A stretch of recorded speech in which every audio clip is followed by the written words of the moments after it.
Find lucky integer in an array. Given an array of integers array, a lucky integer is an integer that has a frequency in the array equal to its value.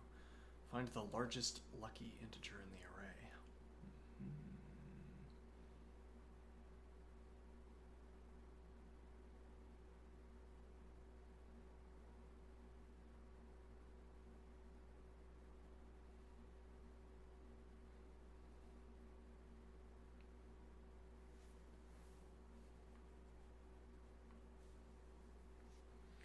Okay.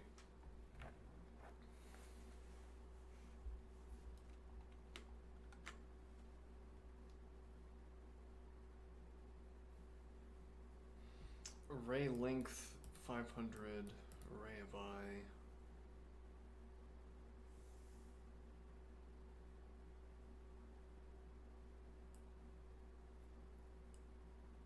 So you could have up to the number 500 and every element would have to be 500. Or 499, whatever it would be.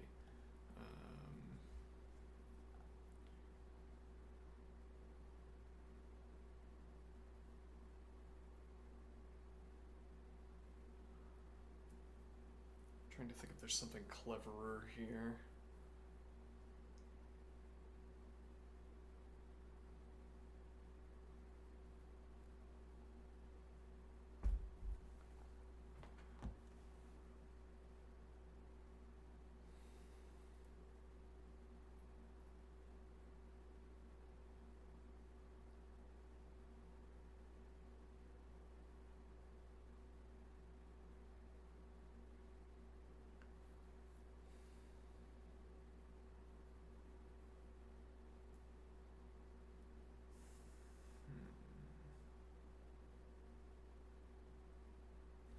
So if we sort, we don't have to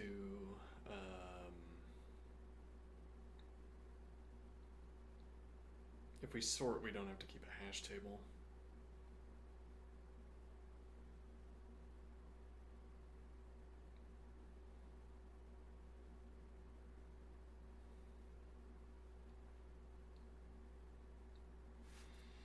We can try it both ways, if nothing else. Faster to code it on as a general rule, as a general practice, faster to code it and then find out than to think about it unduly. So I'm thinking, alright, so let's get our new line, pile.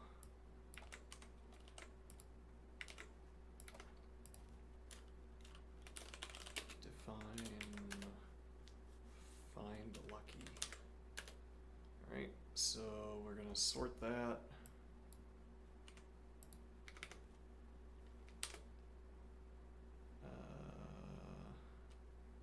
Call list cycle function with sort array less than.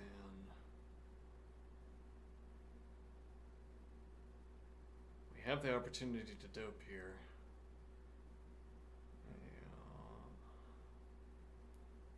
And we're gonna pass, apparently. I don't want to pass.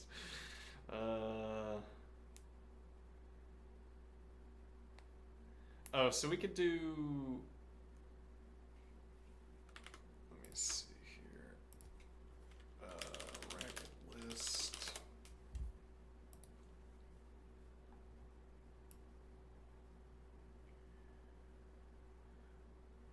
We want to drop F count.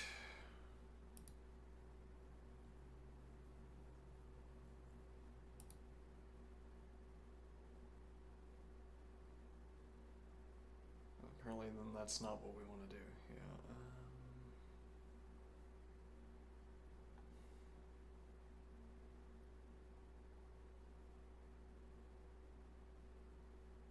Yeah, I mean, we want to drop F and count at the same time, but then it would just be faster to manually run this. Let's see. 0.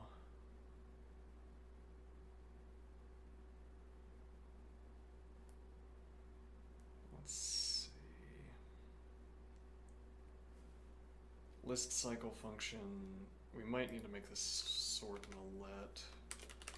let sorted r list sort r less than.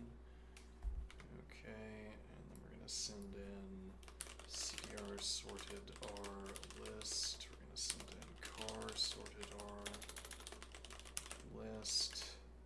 We're gonna send in 0, and we're gonna send in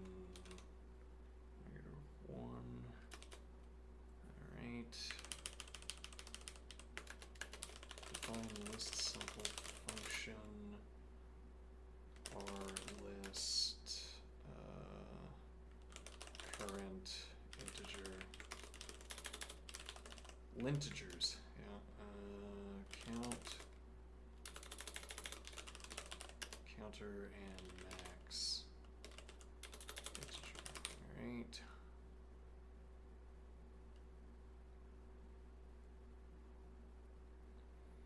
Now, cont well.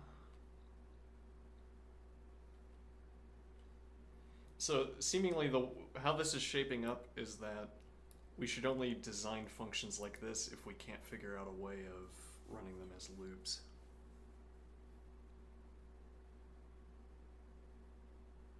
Well, hold on. So, no, yeah, all of these update. All of these values update. None of them are static. So passing back in and rebinding to the argument is not an extra expense because I have to update them anyway, I think, is the gist that I get from our interactions with the interlocutor. Null r list integer, then return max integer. Okay. Incorrect, hold on.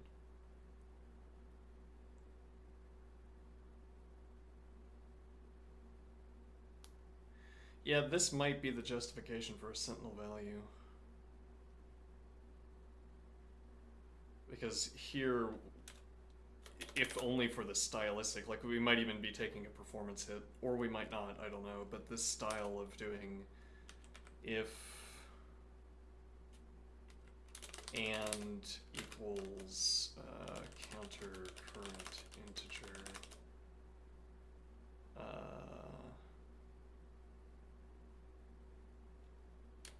well, no, actually, we could just do equals counter current integer.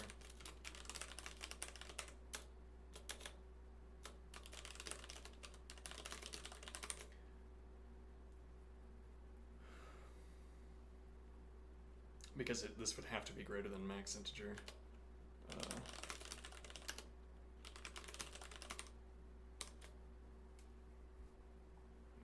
Okay, and now we're defaulting to -1. I thought only so that we would have a value less than every other integer, but that's also because the default return is going to be -1 if there are no lucky numbers. So that's already correct.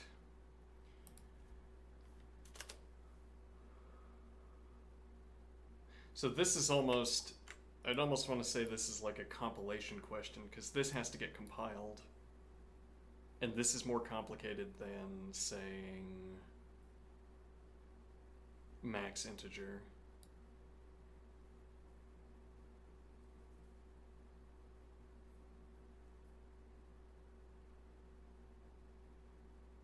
Right, I don't have to perform this check. Well, no, we would have performed this check on a preceding loop.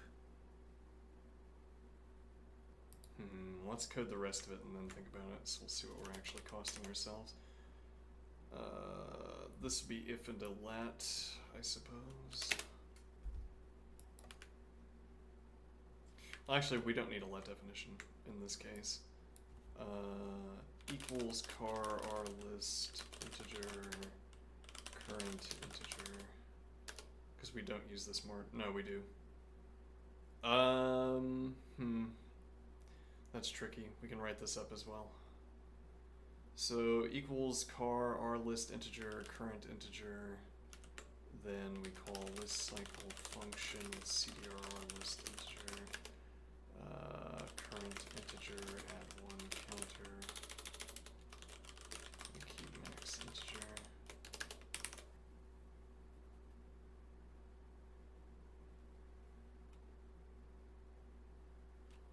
Yeah, so on the typical use, yeah, I think we'll go ahead and do the let definition.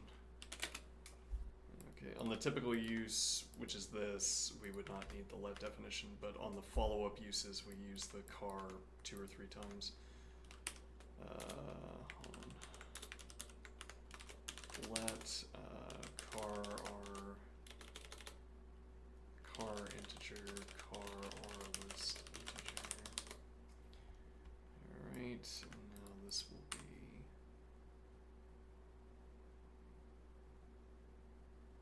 is this going to be a cond? Let's find out. Cond.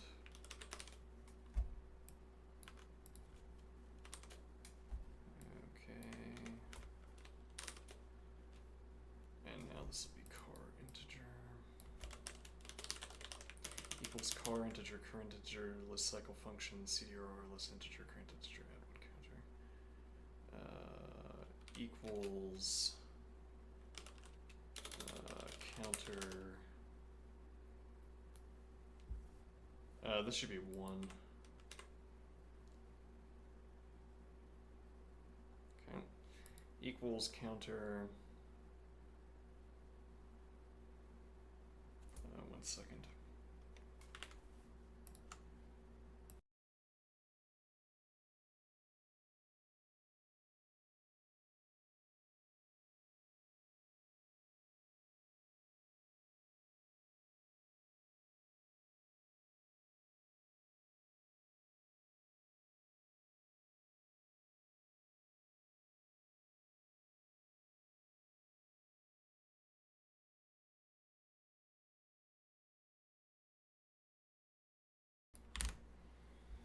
Alright, equals counter current integer, then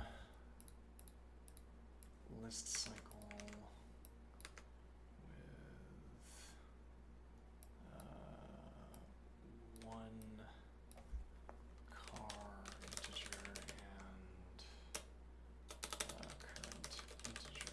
Otherwise, list cycle function.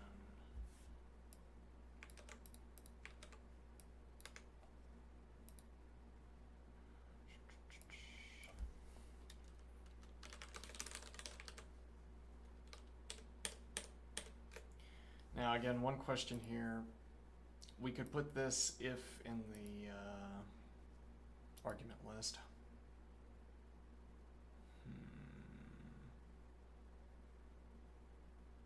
Which might reduce compilation time. I have no idea.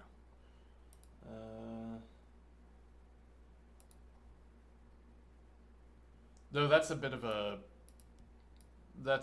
a sort of secondary concern. I mean, if really what we want to get good at is winning these time tests specifically on LeetCode, then we would need to care about compilation time.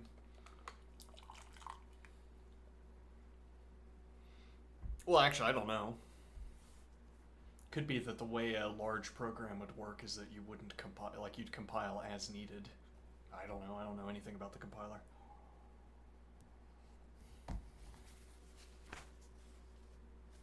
But if so, if you compiled as needed, then compilation time would matter. But then we also don't know that this would speed up compilation time, so we're like 3 pushed arguments in. The implications are shallow. Alright, now,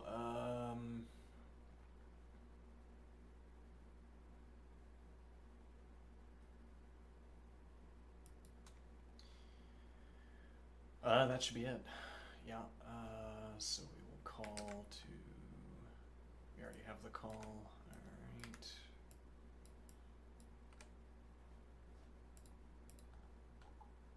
And now give me an example, please.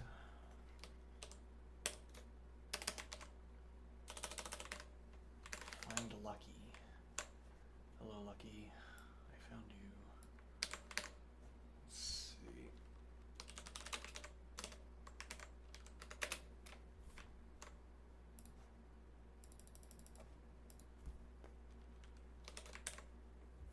Three.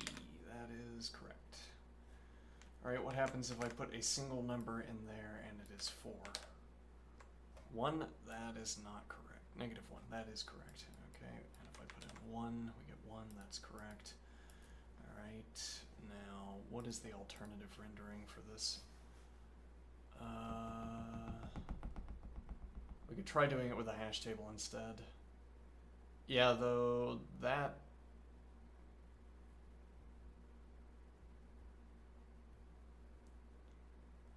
we wouldn't be sorting at the end. Yeah, no, there's, like, what you'd have to do to get the correct value out of the hash table. You'd have to track the correct value that you're putting, yeah, so every time you run hash set, you'd have to track whether you've got the equal to value. Yeah, though sorting is in log n. And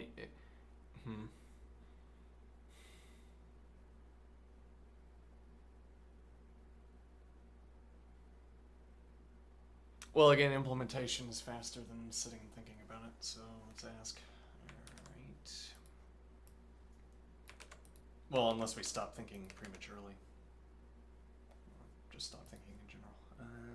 Let's see. So, we're going to have find lucky. Okay, and we're going to say, now we don't need to block definitions, so hash value.count, make hash, and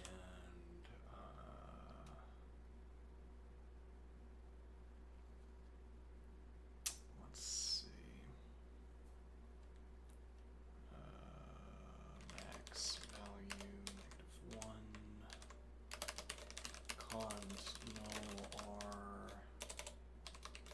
return max value. If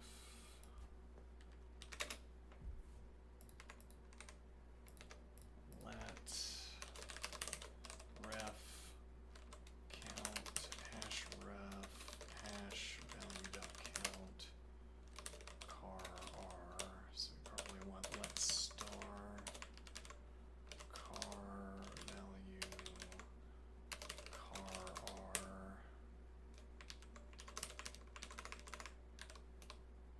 hash ref hash value.count car value 0.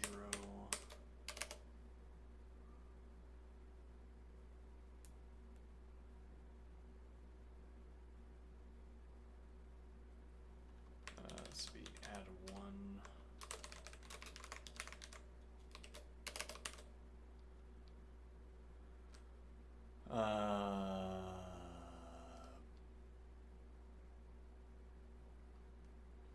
Begin hash set hash value.count car value ref count.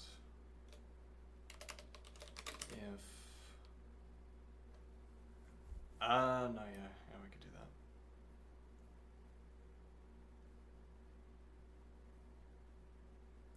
Well, no, yeah, if we could do if less than.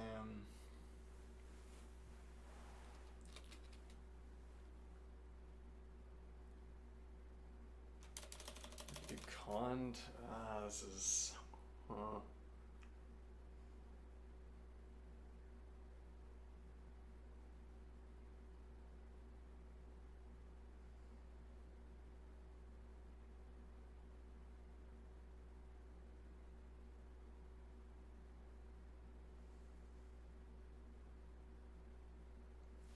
We could do if 0 ref count find lucky or hash value.count max value.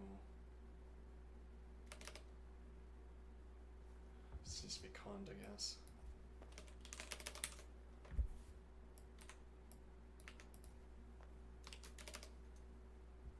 0 ref count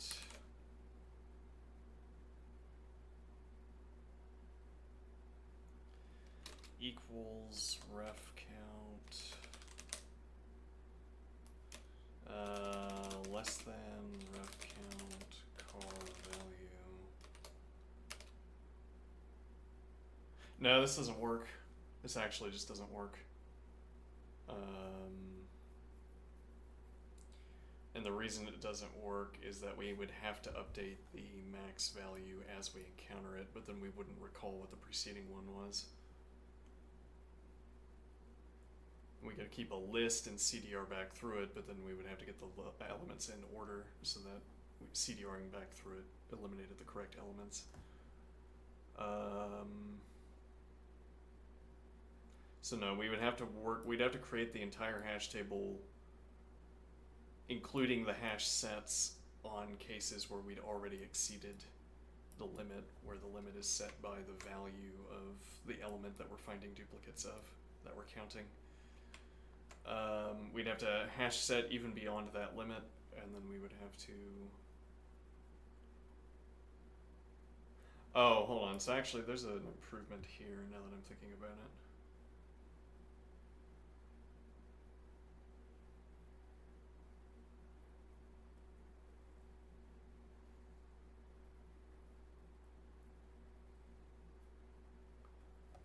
Let me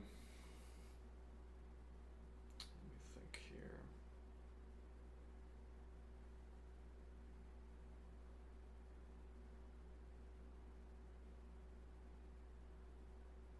So to finish this thought, we would have to create the entire hash table, but then the operations we'd have to perform on the hash table to get the correct value out of it, I think would exceed the sorting cost.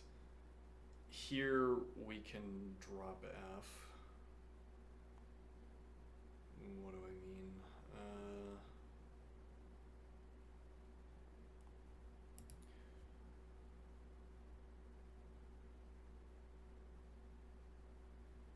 So we could do greater than counter current integer, then run this simple function with drop F.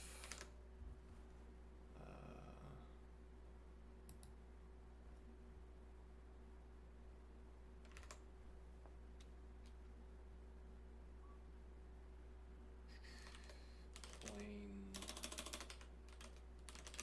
lambda integer equals integer current integer,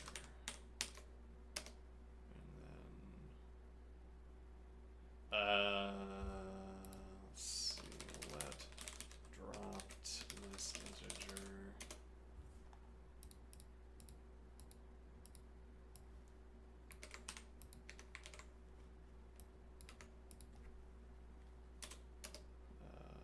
this is running on our list integer.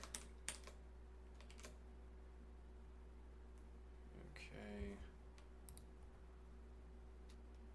And then we run list cycle function with dropped CDR dropped list integer. That doesn't work. Yeah, this gets progressively more horrible. So we have to ask.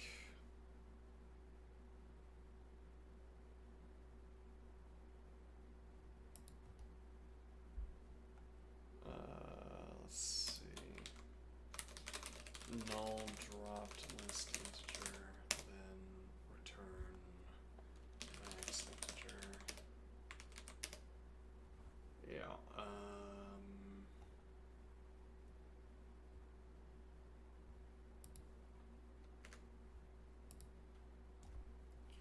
Integer.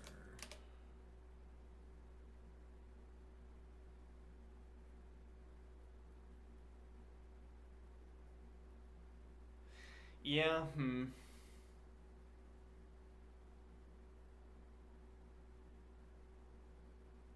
This is more justification for a sentinel value.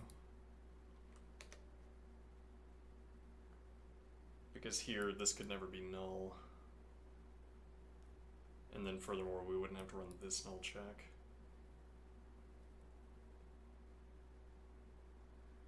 We shouldn't be editing this directly. We we should be a side copy. I'm gonna delete that one because it doesn't really work. Okay, let's go back. Let's just delete all of that. In fact, let's go ahead and submit this and see what kind of time it gets.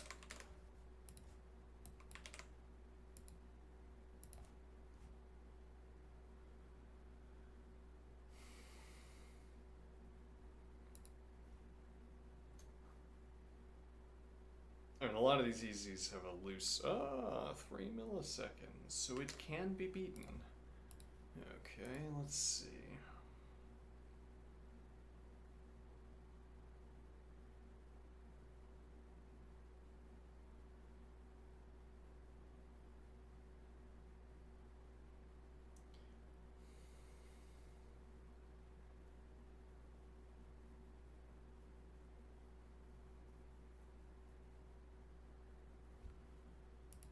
If null, dropped list integer, return max integer, otherwise list cycle function, CDR dropped list integer, car dropped list integer, 1 and max integer.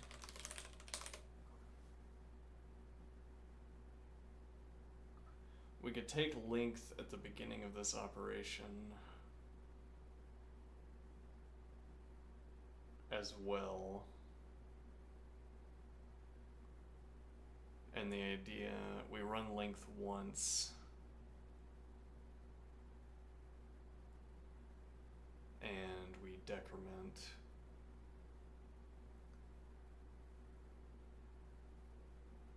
the length as we go along, and the idea is that if the current integer is ever greater than the remaining length, we can terminate as well.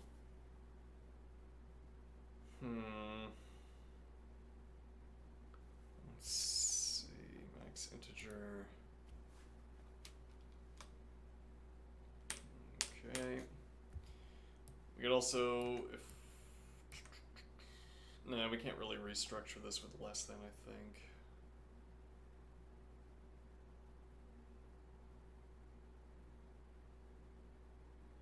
Equals counter current integer.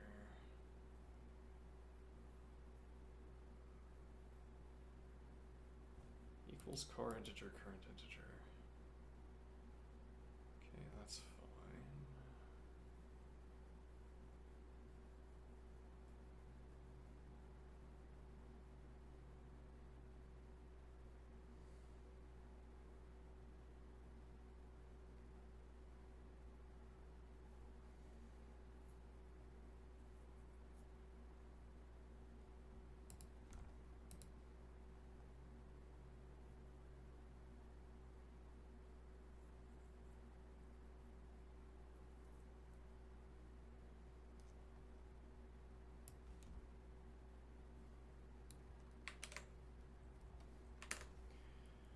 Alright, this is not so much of a change,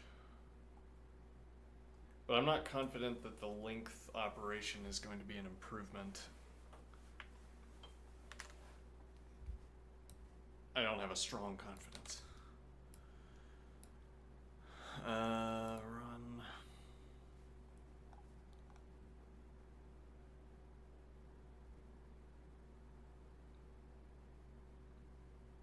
Hi.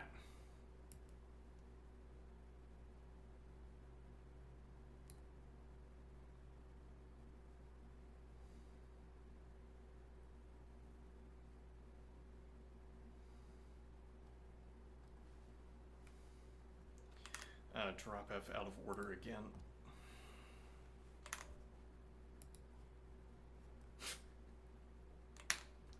Okay.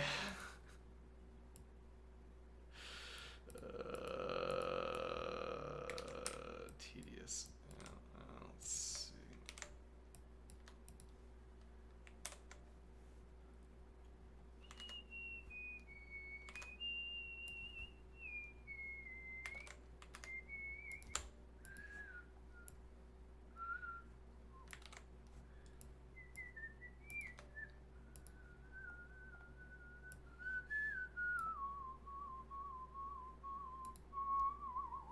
3 milliseconds. Do we beat it? Yes.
I'll go with this with the note of the potential further optimization. Scored 0, so we can't check whether we can only check whether it's not an improvement. Racket 0 milliseconds, 102.17 megabytes. Okay.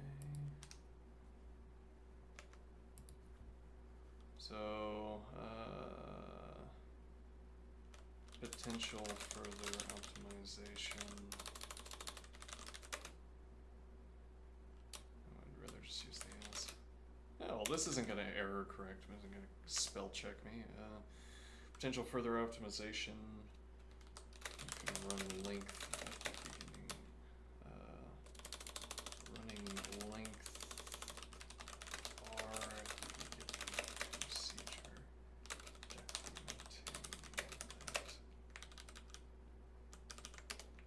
Decrementing that length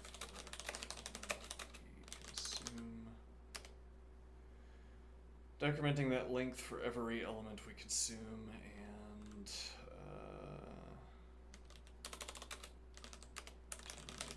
procedure when the next element is larger than the remaining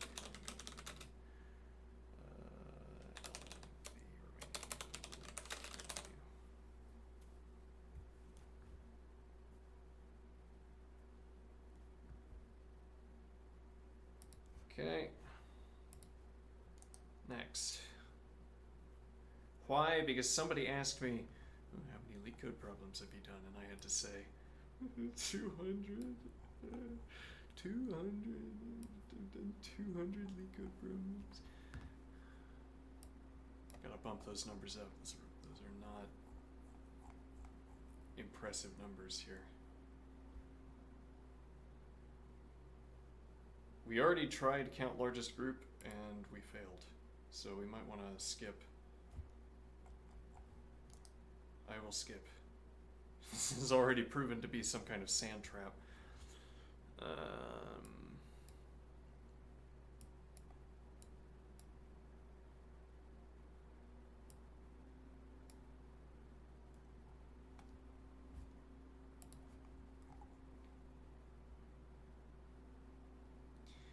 Minimum subsequence in non-increasing order. Given the array nums, obtain a subsequence of the array whose sum of elements is strictly greater than the sum of the non-included elements in such subsequence.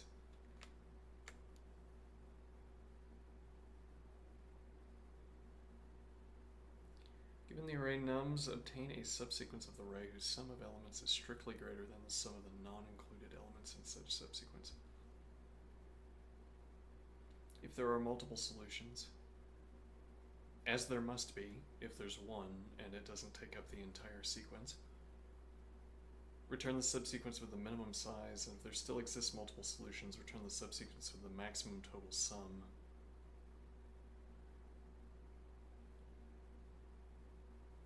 A subsequence of an array can be obtained by erasing some, possibly 0 elements from the array.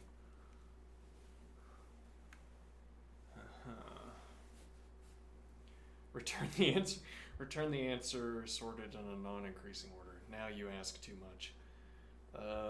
Why am I going to sort my outcome?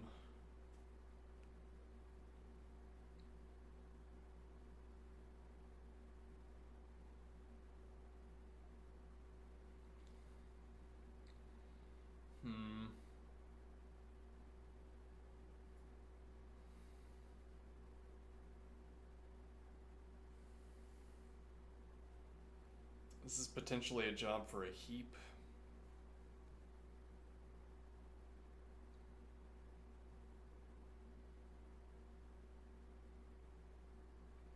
We sort a heap according to max, and then we can cycle through, then we still have to run reverse at the end, yeah.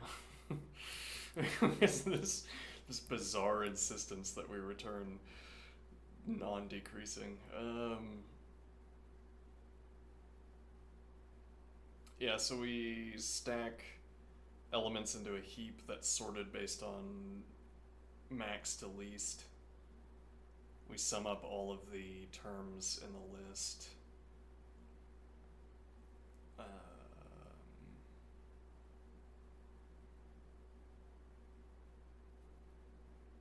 Okay, and then so for sum, we can do a for sum. Oh, hold on, this was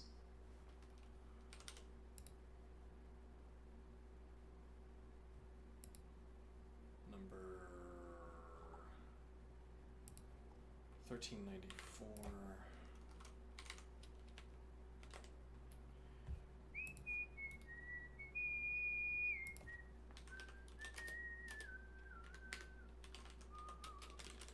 Drop out faster.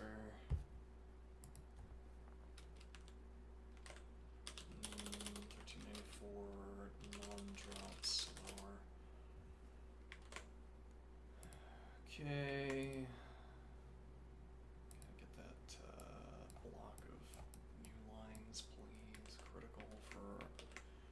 Critical for the work to continue. Okay, there we go. Now, back over here. So /sum is going to give us our cheap loop for summing up the elements. Hopefully cheap.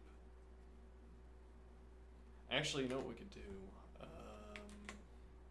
Let's do a little bit of list generator business here.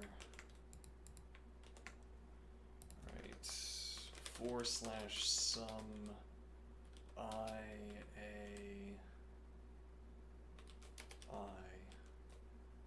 Okay.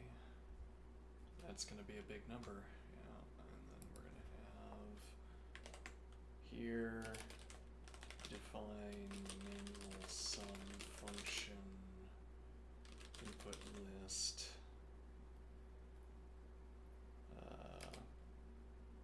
Accumulator integer. Alright. So, if null input list, we'll return accumulator integer, otherwise manual sum function with CDR input list plus accumulator integer card list. And now what we'll do here is we'll put in unsafe operations. Okay, I'm gonna find out what that does. Time manual sum function input list accumulator integer, rather a and 0, and this is time.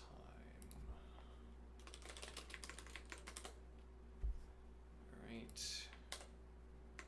125, 133, 125, 134. Same sum, I hope, yeah. This was with garbage collection. Now, the real trick. Require unsafe operations. We could make sure that these weren't outliers. 125, 133, that seems consistent. This may be a little bit slower. Alright, but what about when we import danger operations. Let's see. We're gonna make that CDR unsafe. We're gonna make that car unsafe. Only we could have an unsafe null check. It's a good example. What would I mean by unsafe null check? It would be a null check that is like all of the other unsafe operations in that it is faster. But it would not be, rather it's like all of the other unsafe operations in that it is faster than the safe operation.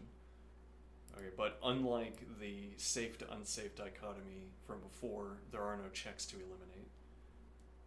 So there's not possibly an unsafe null check, because you can't do to a null check what you can do to CDR.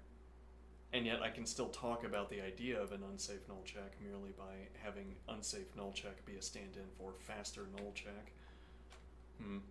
Anyway, so we have unsafe operations, 125, 137. Alright, now let's do unsafe fx plus.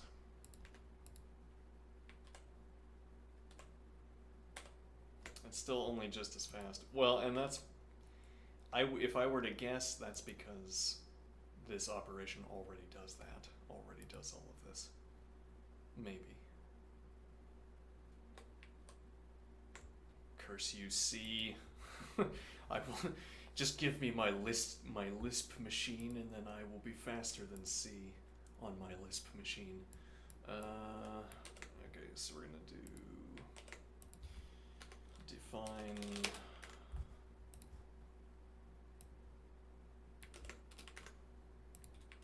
this thing.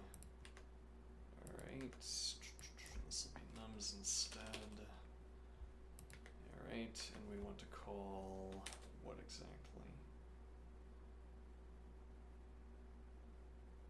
So I guess we want to incorporate heap add. So let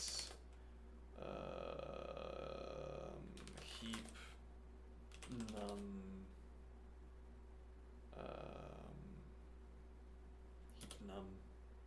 heap integer.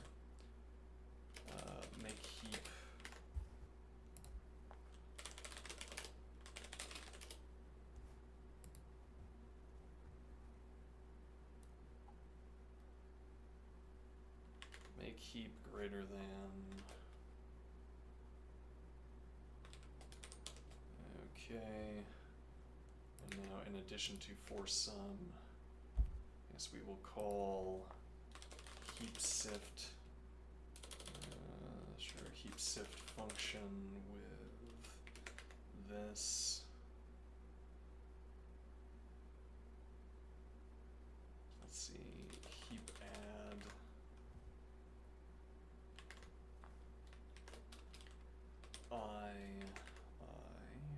Okay, and then we keep integer. Alright, so now define heap sift function with heap integer and incorrect, with sum.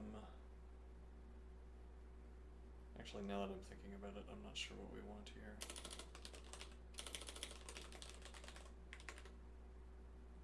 Okay, so yeah, we need 0.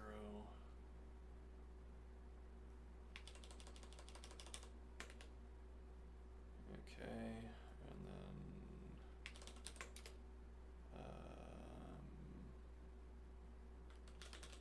balance sum. So left sum, right sum.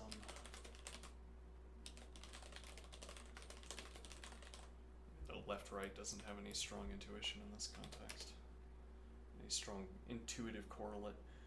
Be like on a scale. Alright, so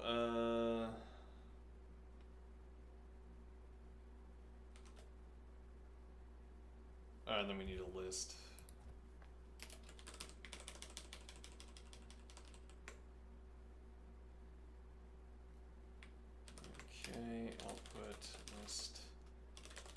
Integer, alright, so cond greater than or equal to right sum integer, left sum integer, return reverse output list integer. Alright, otherwise that'll be an if.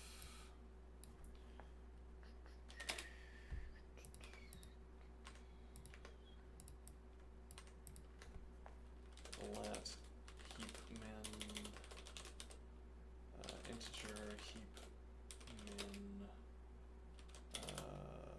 heap integer run heap sift, no, rather begin heap remove min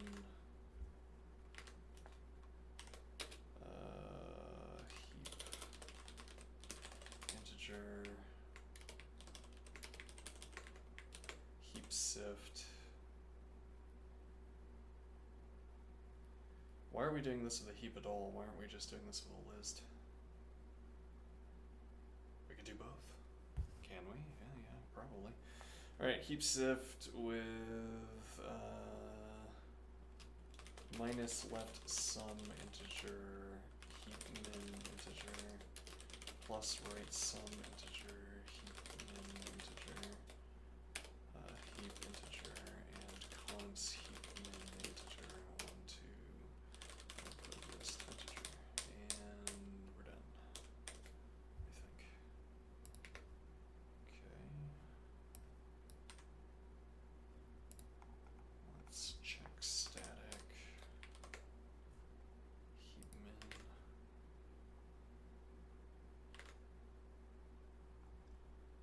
Do I need, this is automatically granted on leetcode. Heap sift function. Heap integer, heap min integer. Alright, all out of static. Let's have a function call. Okay.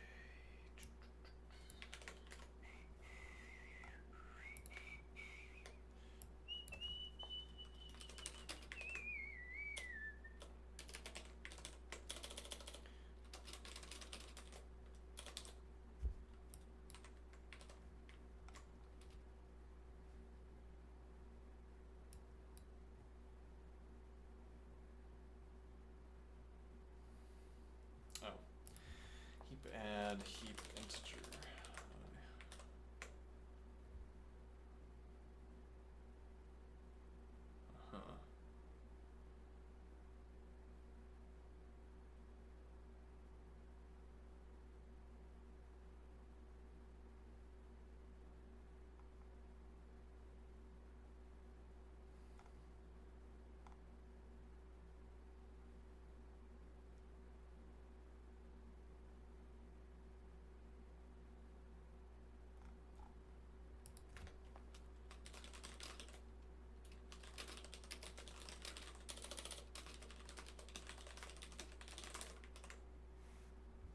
Uh-huh. Huh. Oh, here. Alright, that is correct. So that's one solution. How would we do this with merely a list?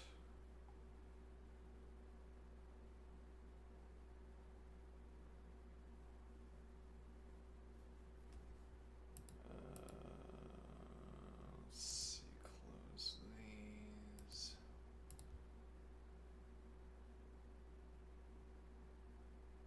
Wait, can I do heap to list?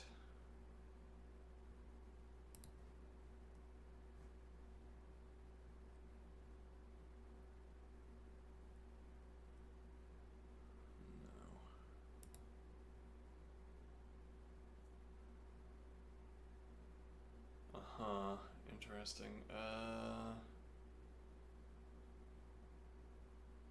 So there is in heap, which gives us a sequence. Yeah, we've heaped to vector. But actually that would be fine, right?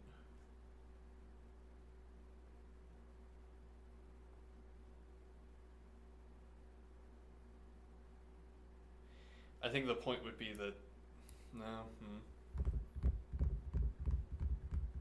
this would have to make a new heap, or rather make a new vector.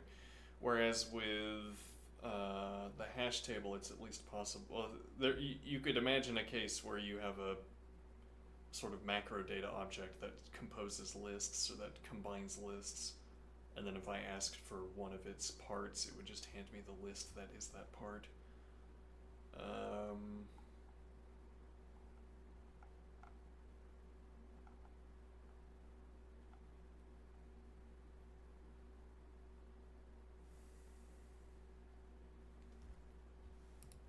I mean, we could also forego the heap altogether, skip that step, and send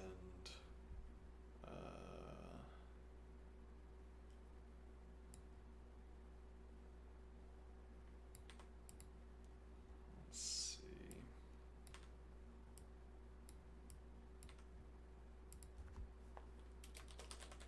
Sort none is less than or greater than.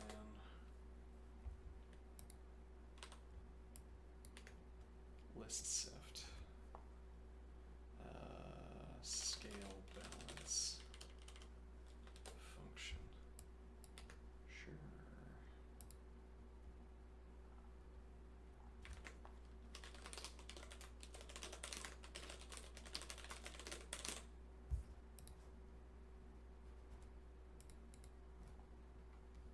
Right. Oh, we should have copied this.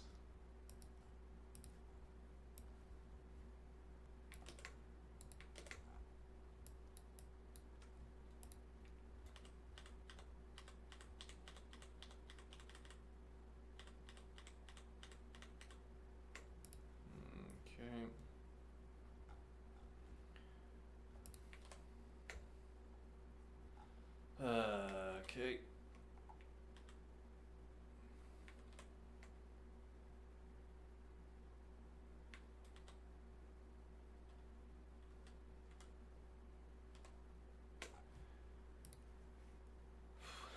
Okay, now,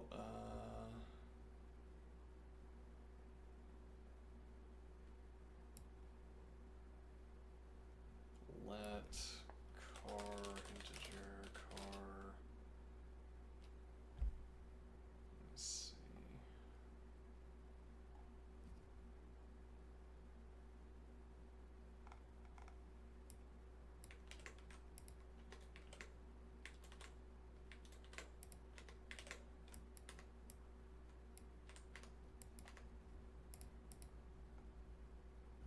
Skull balance. Let's see. Reverse output list car. I'll just do heap integer and then we can mass replace integer. We don't need this. Begin. This should close. This gets pre-printed back.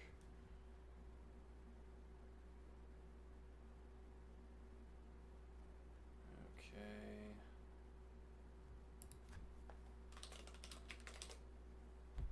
Okay, yeah, this is getting horrible. Hold on. Let me see.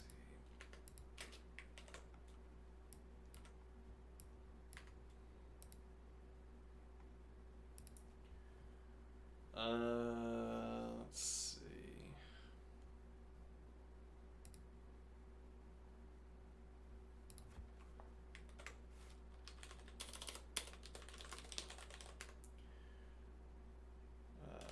List integer.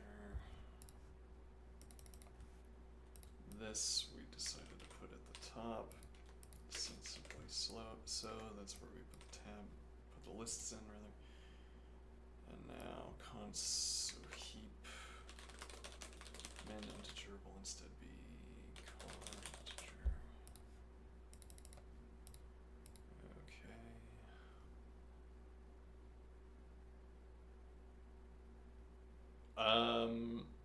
So we're subtracting every time. that's a lot of arithmetic we don't have to perform. Right, because this would be, let me see.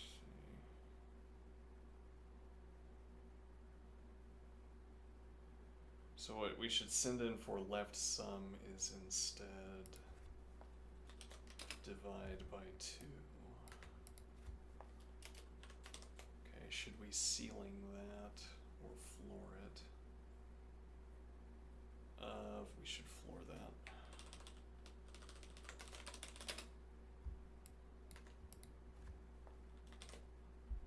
Okay.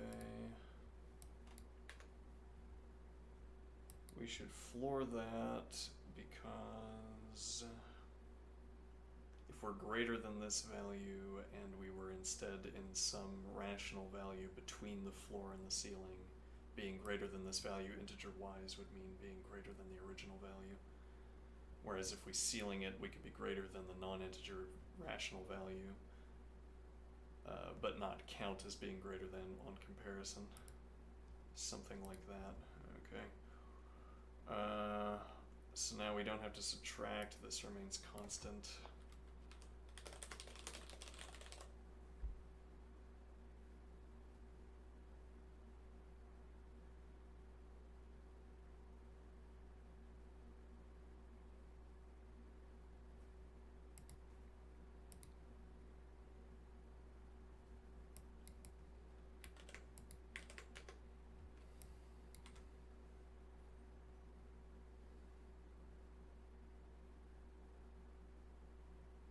And now, technically speaking, we don't need this. No, yeah, we do. We use it twice. Okay.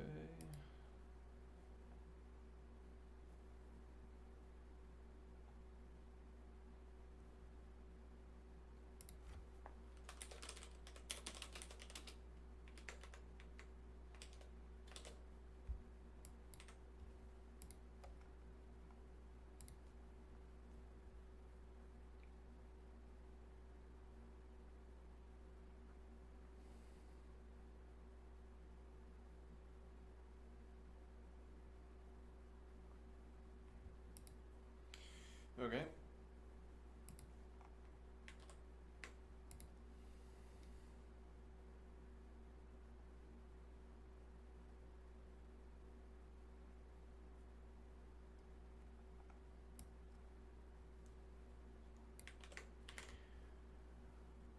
Let's send it.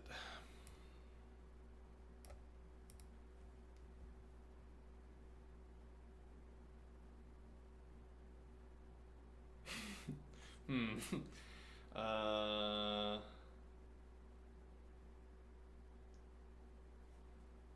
Let me see here. This is 44767.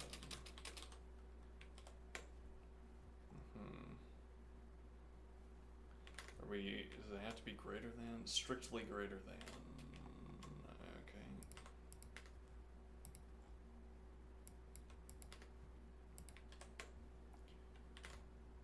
Whoops.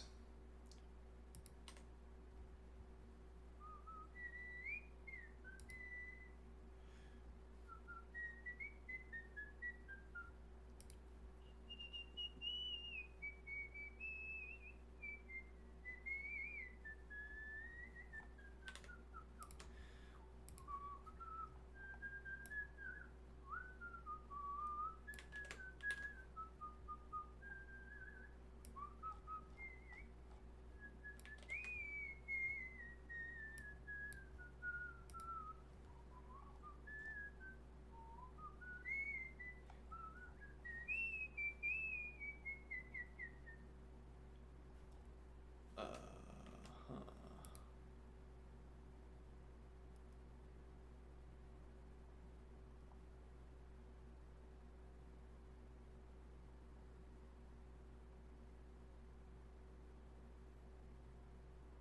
So we could do for sum and have the optional argument of when to stop rather than running like this. Interestingly. Well, no, yeah, we'd have to mutate a list to do that. to keep the elements that we've cycled through.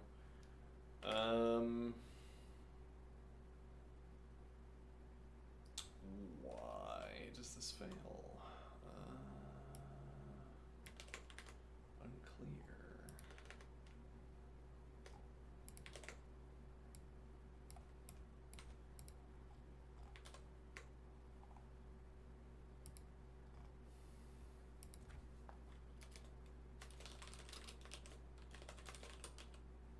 Did I pass the values incorrectly?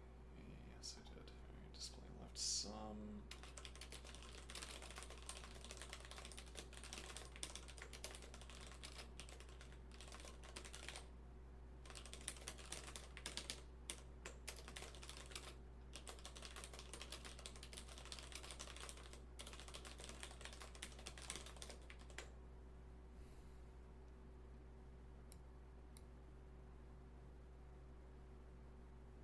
Left sum of 0.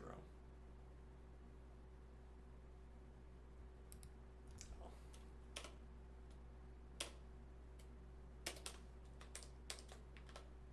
There we go.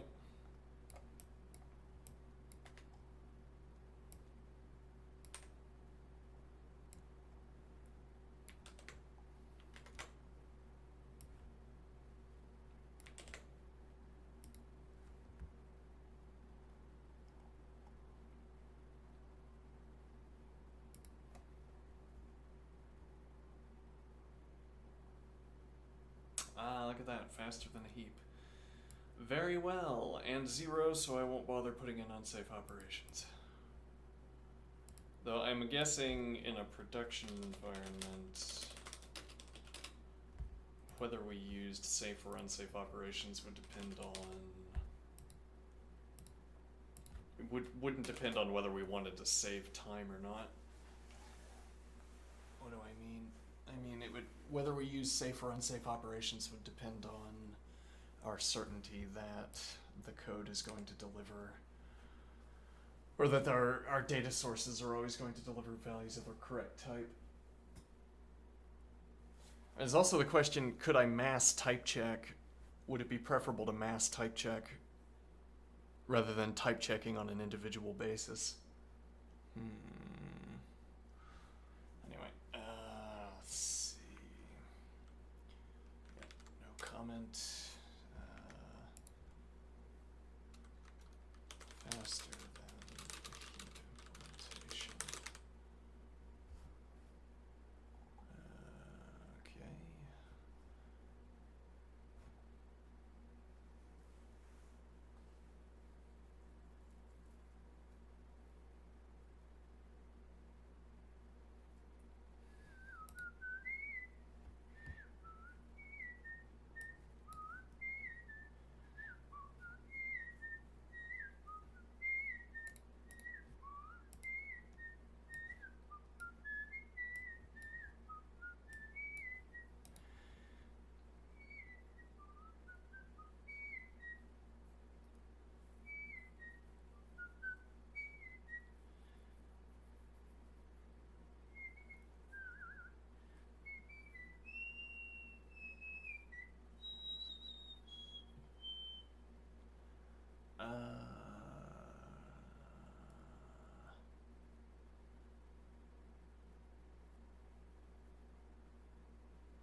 All right. Now.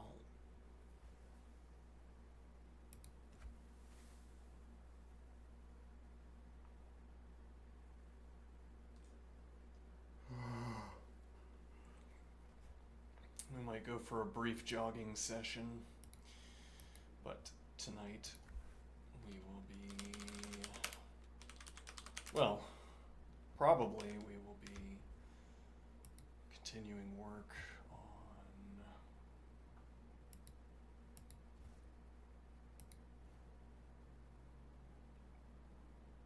the geometry engine.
is that my skillful picking up of the chair recently, I felt at the back of the chair, I tossed it up to myself, and then I caught it, according to my understanding of when it would fall back into my hand.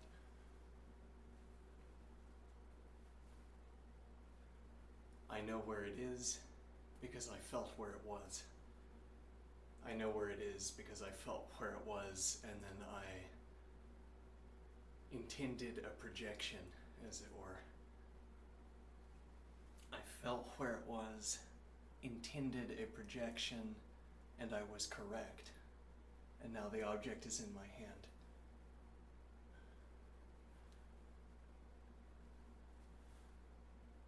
And that's because when I apply this kind of pressure, the chair leans forward against the carpet. Friction down here. The chair leans forward against the carpet.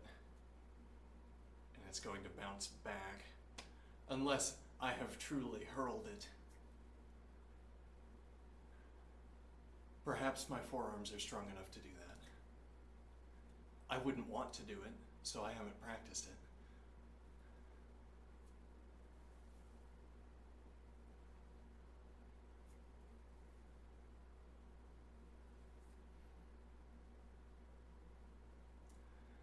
Now, one point is, if you merely have your hand on a chair, to be doing this is to be making some kind of show, as if to be demanding attention, or it's some kind of strange habit. Like, why would you, when you're just standing there with the chair, why are you tossing it to yourself?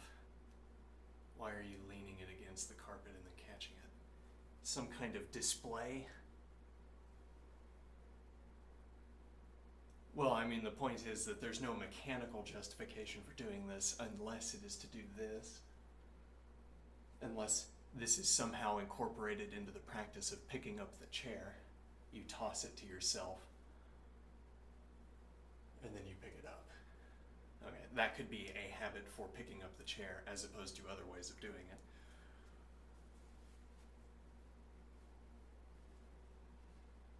Now, what is the idea?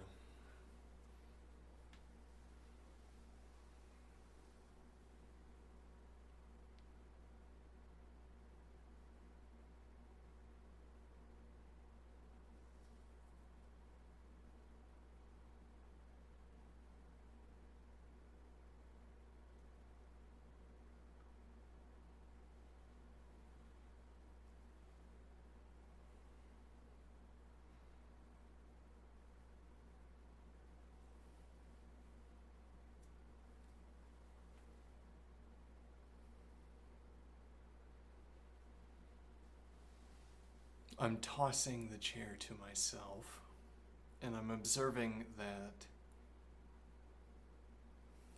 this action, this interaction with the chair is incorporated into a compound activity of picking up the chair. As it were, anyone who exhibited the compound activity of picking up a chair is going to do so with some style for doing so. In my case, the style of picking up the chair is to lift its back up off the ground with a toss and then to catch it, because you give yourself a conception of its physics by tossing it, and now you have that conception and you have the object in your hand. This is good preparation for lifting up off the ground, as if, in this case, rigidly.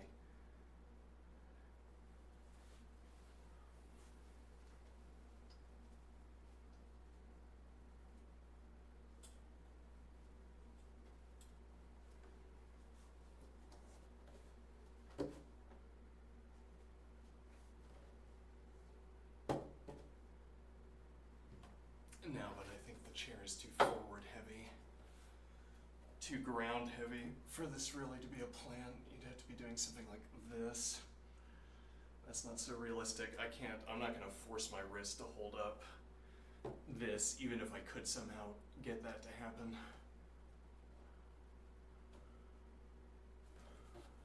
And what that means is, out of the available grips from this position, I don't have so many options for how this chair is going to move, It is not going as we could imagine with a kinematics diagram. It's not going to move like this, because I'm not that strong. I can't do that with even well, I could try. If I was out in a field and there were no objects nearby, I could try.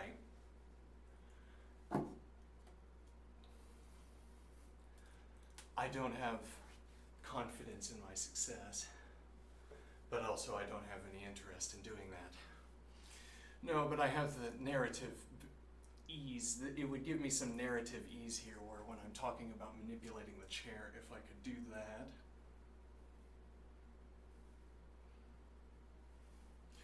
Well, why not just talk about doing it with both hands?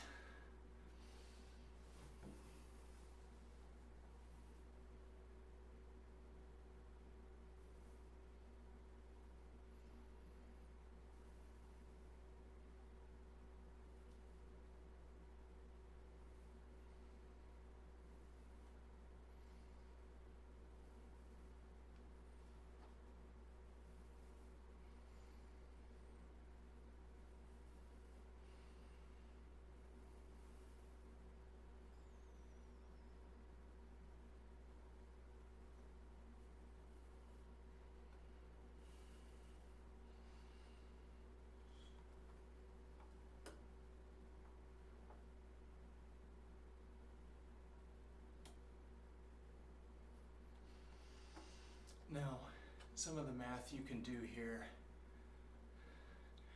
some of the math you would want to do here is in the angle of the chair.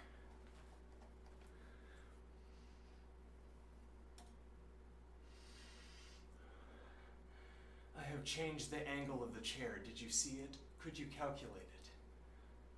I adjusted the angle of the chair, and this is what you had available to see.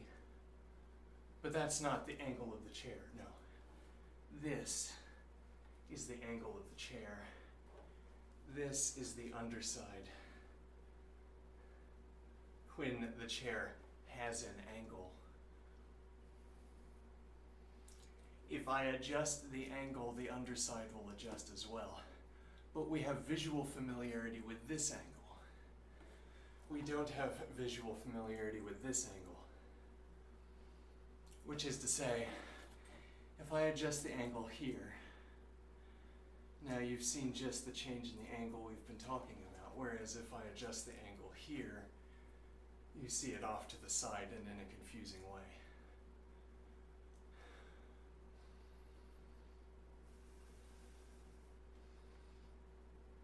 Now, so I adjust the angle from this side.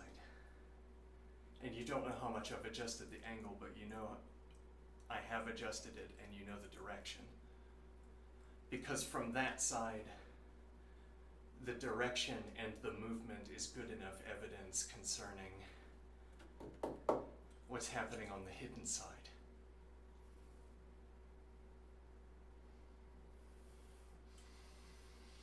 I can see what's happening on the hidden side. You can see what is happening on a noisy replica of the active side.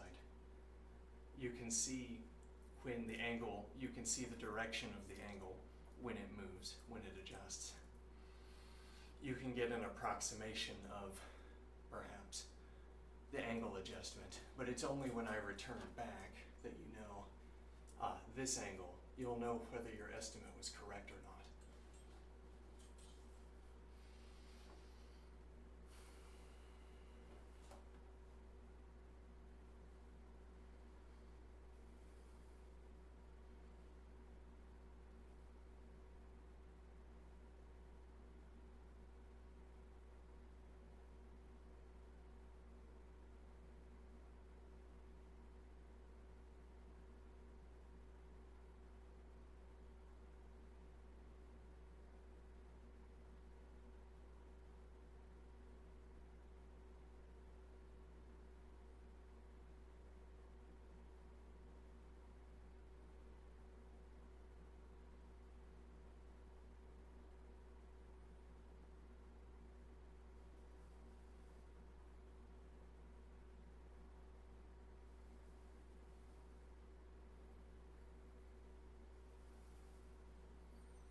what is the idea we're trying to get at here?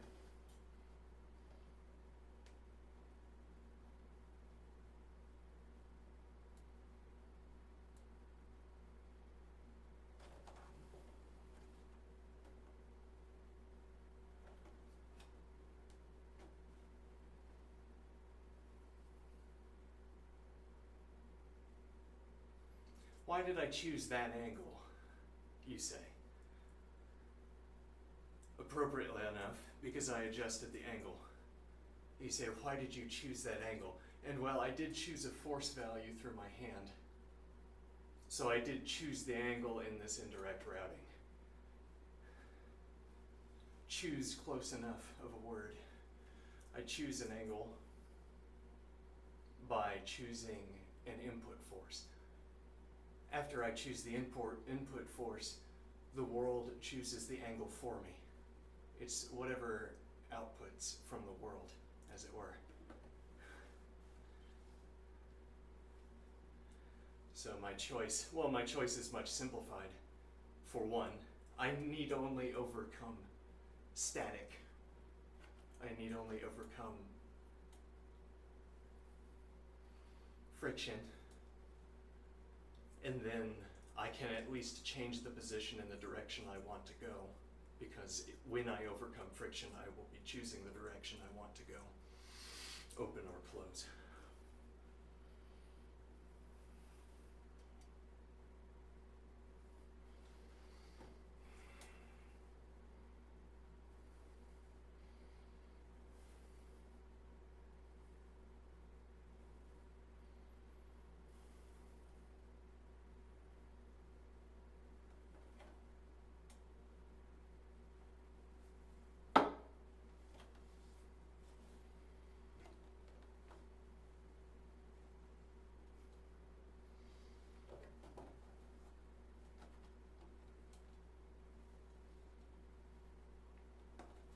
Why did I choose that angle? If I had more control, the question would make more sense to me. Why did I choose this angle? Why did I arrive at just this position? You're right, I didn't have a target in mind. I applied force until I overcame friction. But now, if I want to keep going in the same direction, I have to overcome friction in the same direction again. Same direction again, that's all I need to hear. So long as I remember what direction I'm going.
to consider what we've drawn.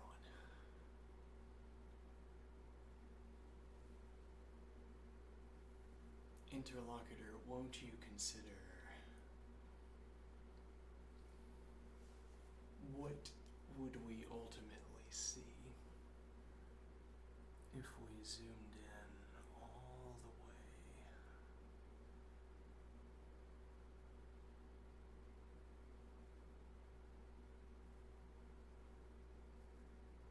What sense can I make out of Turing machine coding? Coating, like if you had a steel plate and you could etch a Turing machine into it. And then you etch Turing machines onto the surfaces on both sides of that sheet of metal.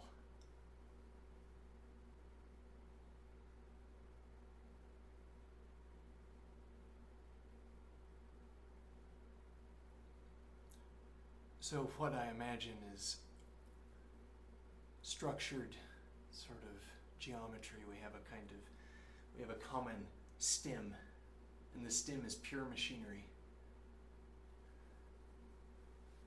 I mean that the stem is the cheapest possible structure that consistently serves to host geometric constructions of the size that I want to construct.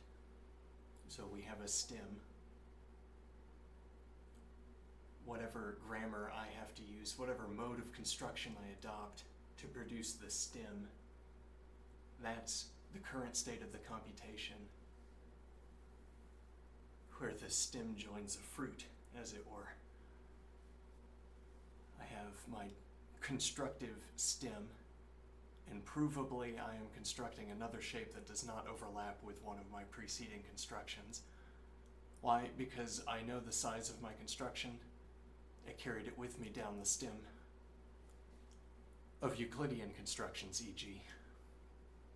I carried with me a length down the stem, the length that I got from the root, I suppose, where every fruit position is either filled in or not. A fruit position, if filled in, can take the length that was from down here, the unit length, and import it into a construction, a geometric construction that provably does not impact the stem. So I craft a jewel, and I dangle it off the branch. Let me think here. We have a stem.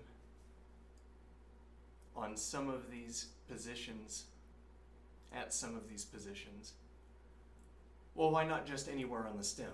I build off a broader construction that has various Euclidean geometric properties, a pile of Euclidean geometric properties, like a constrained domain of discourse built into a shape. It's a constrained domain of discourse because we only use a subset of the constructions, or because our construction only instantiates a subset of the true propositions. E.g., we only talk about triangles and not about squares, so we don't need the truths of any of the propositions about squares. We only need them for triangles, if our construction is entirely triangles. Or again, we bring in the unit length and we construct whatever analytic constructions we want off the stem. And now continuing down the stem, there has to be enough spacing so that so long as I adhere to distance rules, there cannot be an overlap between shapes. So I have shape here, I have shape here. I get them as close as I can so that I can save work building stem.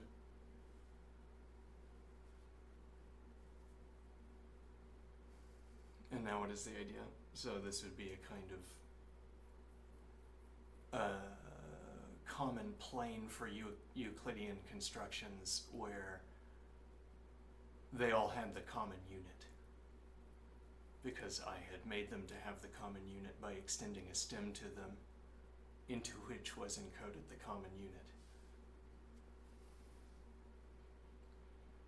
Like I keep a core stem protected thread that contains the core unit that I can reference at any point through some protocol that will provably leave the core stem unchanged. So I can arrive back at the core of one of these stems to recall the unit length from the root. And now, whatever shape I want to construct in this plane, the shared plane, there's a rule-based method for deriving a shape that meets various unit-based requirements. We can prove and maintain that access to that central stem anywhere is access to the unit length. So we can verify that we have made our analytic construction with the unit length. So this means our shapes will share various, as it were, implementation details. Because we're always working with the unit length, we can specify our constructions in terms of repetitious appending of the unit length.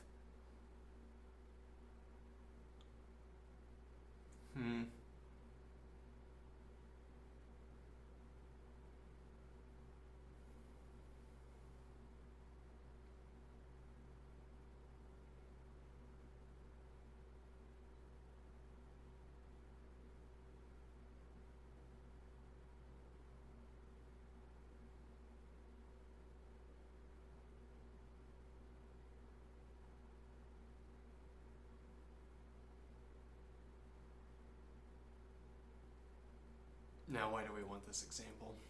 Why do we want this idea of a stem?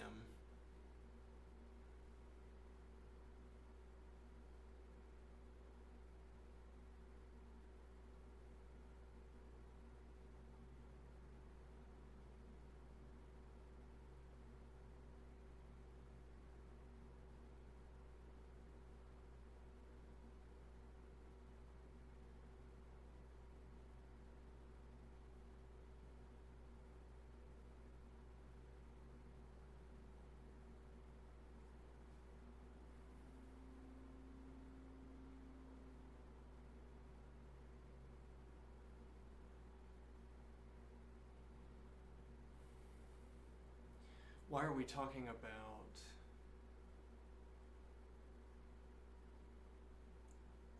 what kind of constructions are we interested in having grow off of this stem? We've brought with us the unit length down the length of a stem. Now, why did we carry this around with us? What do we accomplish by having it? Well, we gain access to numerical methods, despite operating in Euclidean space. What I keep wanting to imagine is that when you say, as it were, I append, my constructive step is to say, I append, I append, I append, I append, I append, I append, I append, I append, I append, I append, I append, I append, I append. You just do it over and over again until you reach a certain number quantity where you say, and now I have appended 500 times, thereby obtaining the minimal constructive length, as it were, the neighborhood length. And what does that mean? Let's see here. I project a length, I construct a length using the unit length. I say this is 100 units long. 100 is my baseline. The value for these lengths can be above or below 100. Okay, and I encode into lengths deviations from the 100 value. So I extend if there's more than 100 length, and I contract if there's less than 100 length. And the 100 length is just to tell me where to look, but also because it gives me enough space to lose value and then gain value back.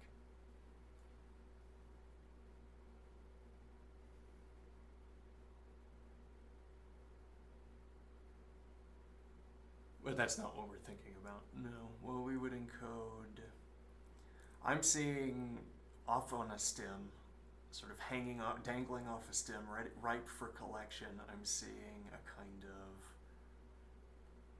Euclidean geometric lattice. Okay, it's a constructed lattice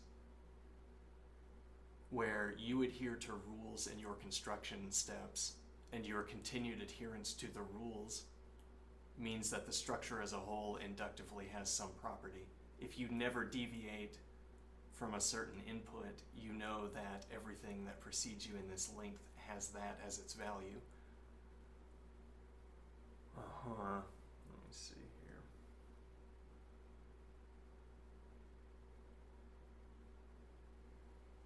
I'm saying that there are, what I'm imagining off of a kind of constructive stem is a kind of Euclidean construction built around the unit length, and encoded into that construction, if we read it, encoded into it is some kind of information that is optimally stored by this geometric construction. Okay, so I see a strange shape, difficult to render. I see shapes in my imagination, incidentally, like plausible cases, like images of lattices. And what point am I making? None of them need be correct. They're all in my mind's eye because they are serving as instances of area-filling lattices. And I need to be thinking about an area-filling lattice if we're to continue this observation.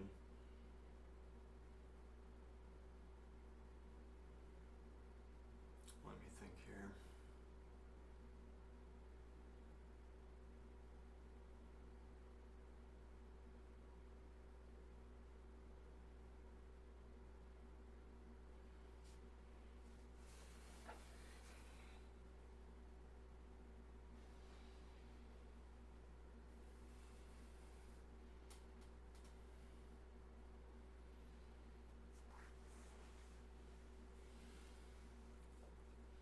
An area-filling lattice.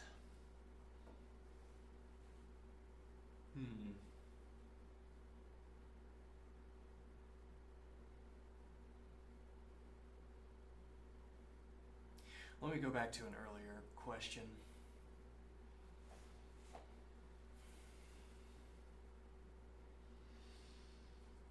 We want to be able to say that our, let's say, outward in, inward out, outward out, inward in, outward out.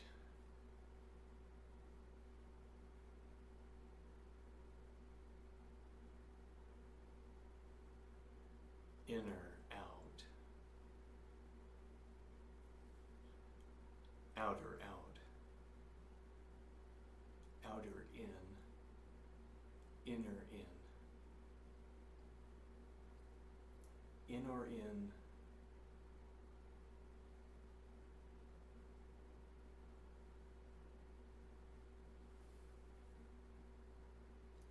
inner in,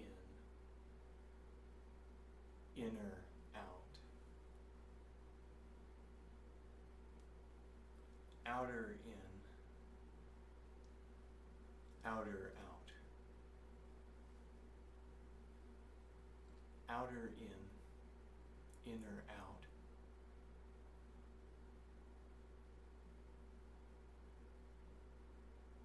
Now these two surfaces are exposed to each other. This is exposed in, this is exposed out.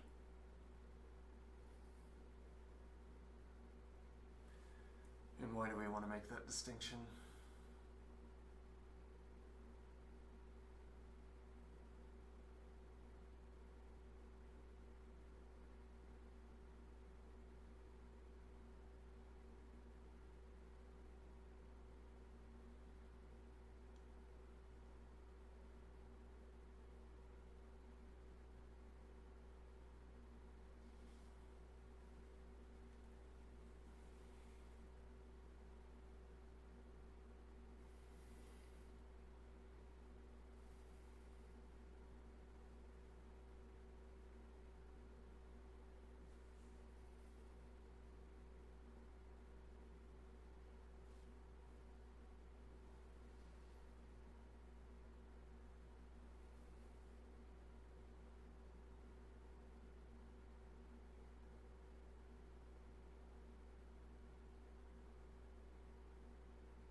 I started by observing that we could model the chair as a rigid object,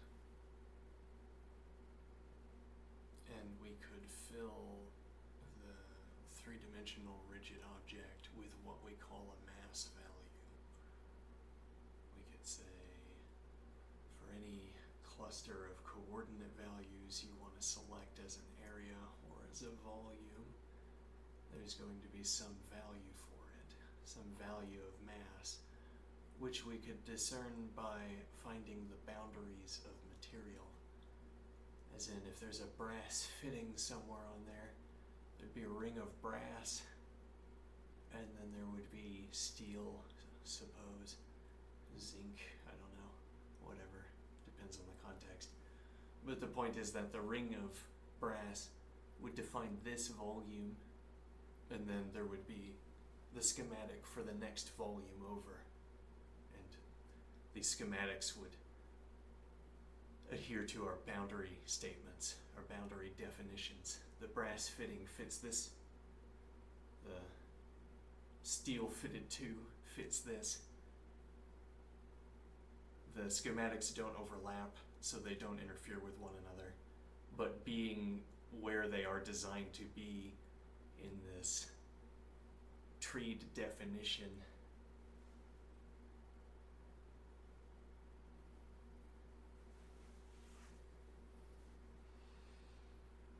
being placed correctly as a schematic leaves there to be no overlap, but also leads there to be perfect fitting. There's not any empty space that I miss if I say, look at schematic A, look at schematic B. Suppose they're fitted together. There's no gap. No, because they fit together perfectly. But they're distinct objects. This says brass ring in coordinates. This says steel fitting in coordinates. And then I look at the boundary where I've stored all those coordinates, and I see that the two surfaces, the two schematics, fit to each other. There's no empty space between them.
So we say we have Turing machine dust coated, Turing machine dust coated onto the sides of a square. We have a square.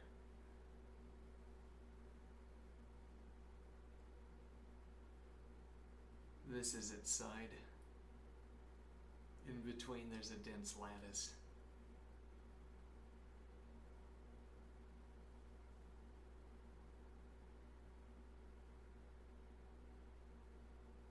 Now, what is the idea?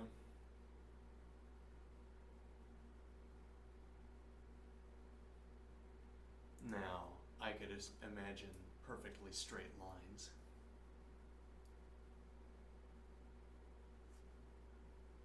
I could define there to be perfectly straight lines as well.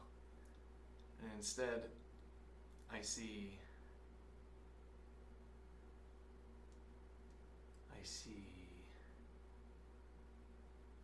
blur. I wouldn't see blur if all the way down it was a straight line. There wouldn't be any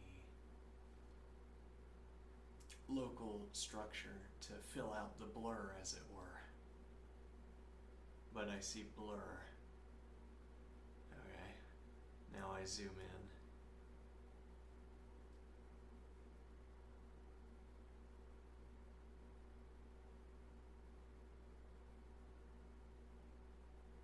What do I find?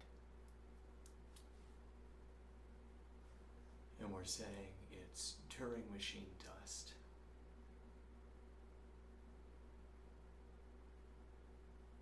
Turing machine dust.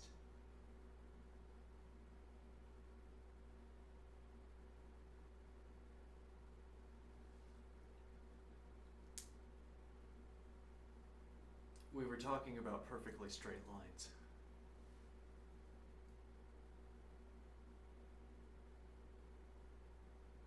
And then we were talking about a dense lattice, whatever that means.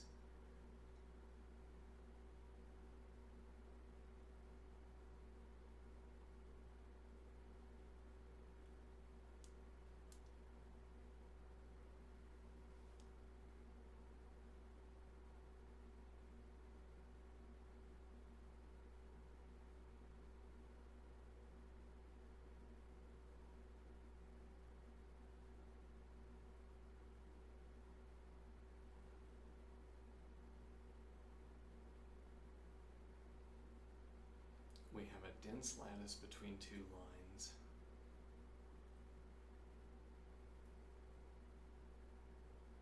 We have flat surfaces.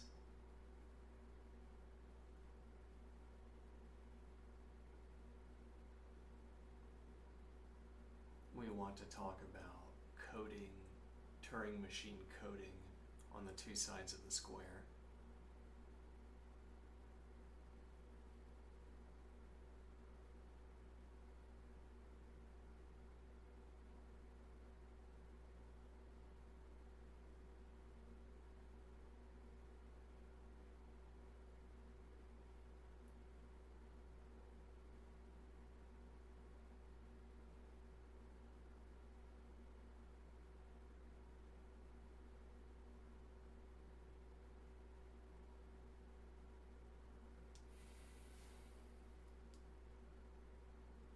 Turing machine dust. Turing machine dust. Because what is the dense lattice between the two lines? What is filling in the area? I suppose whatever we define as filling in area.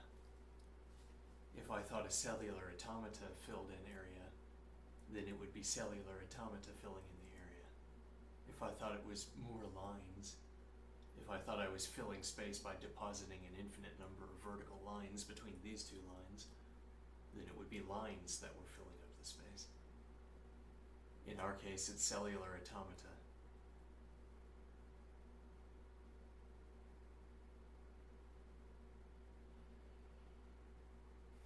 And now we're saying Turing machine dust is like the inner material, the inner lattice, in that it's Turing machines inside,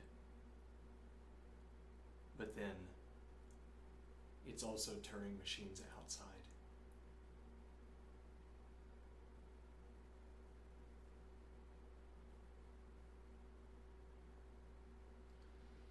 But I'm not sure whether this sort of more cheaply conveys the critical observation, but I think the critical point here is that you'd have two lines. You'd want to be able to specify the positions of your Turing machine dust by saying that you have a line and that the Turing machine is encoded, as it were, as a topographical surface relative to that line. So there's local status if I can traverse, as it were, the side of this square. And I see deviations from the straight line. More critically, maybe, I know that I never see straight line. I've been given this guarantee. It's all covered. So if I see anything, it's not this depth, it's not this straight line, which is buried at all points.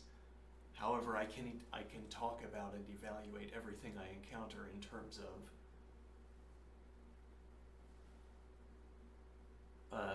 deviation from the straight line, distance from the straight line. It's all out. It's all positive valued. So it's variations in positive values instead of variations in negative and positive values. Okay, so I have the flat side of my square, but instead of it being flat, there's Turing machine coding all along the length. Okay, and now the shell is coded in the same cellular automaton as whatever cellular automaton rules we are using to embed our Turing machine. Let me think here.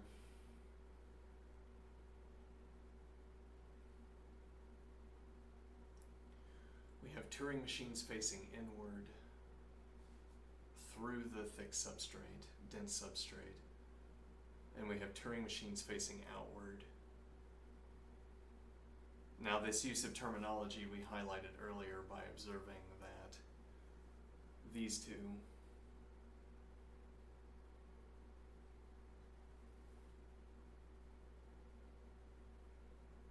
face each other.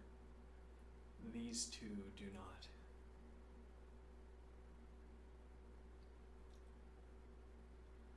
What is in this direction, incidentally, this might be an easier observation, but that nevertheless fills out many of the details. What is in this direction?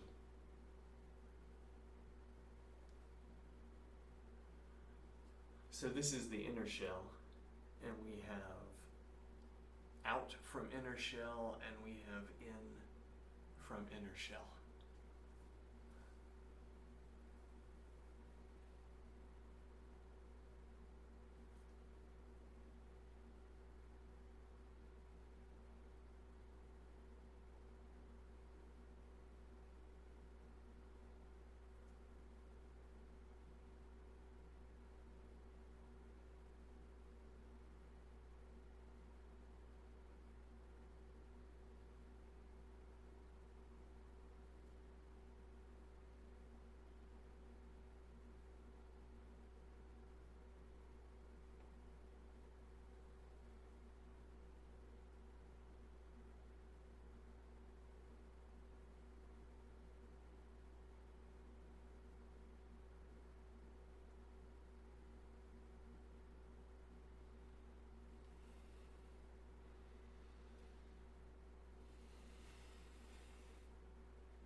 There's a point here that if you discretize the activity of lifting by making the weight heavy, the failure mode is further from exhaustion, unless it's very close to exhaustion. What do I mean? I mean that you could have the perfect lifting weight chosen for you by math. Okay, and then when you've lifted it that last time that the computer predicted, that is just the amount of lifting you should have done. That was best for your body, neither overlifting nor underlifting, and you find that your muscle is thoroughly exhausted. Which means you couldn't do another if you wanted to, let's suppose. At least not within the constraints on what you're willing to do. Now, on the other hand, this activity is lower weight.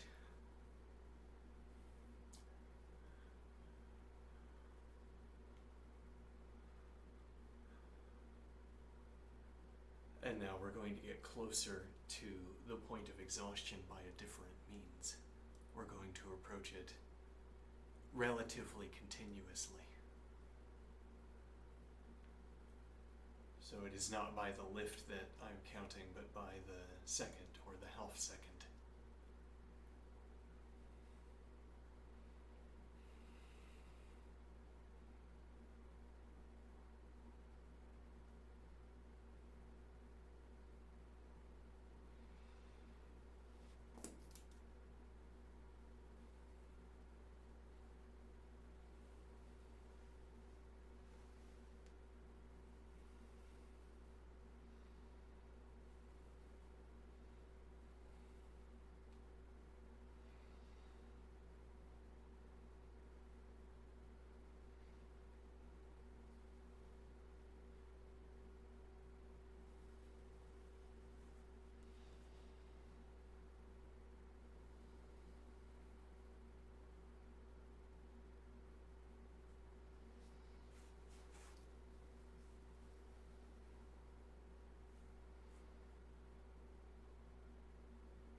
It's a marathon.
want to suggest there's no such thing as appending a length in the Euclidean plane. And the idea is that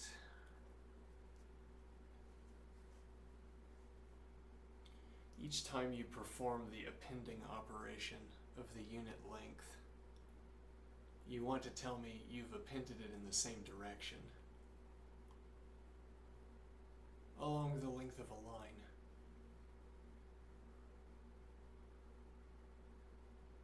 You've appended the unit length. Okay, and I'm saying, we don't know that it fell on a straight line, do we? And you say, what do you mean? I define it to fall on a straight line. I said, nah, it doesn't define it to fall on a straight line. What do you mean? Where are you going to store your definition?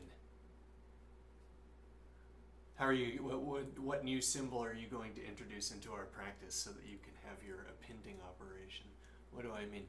I mean, we append one of these shapes.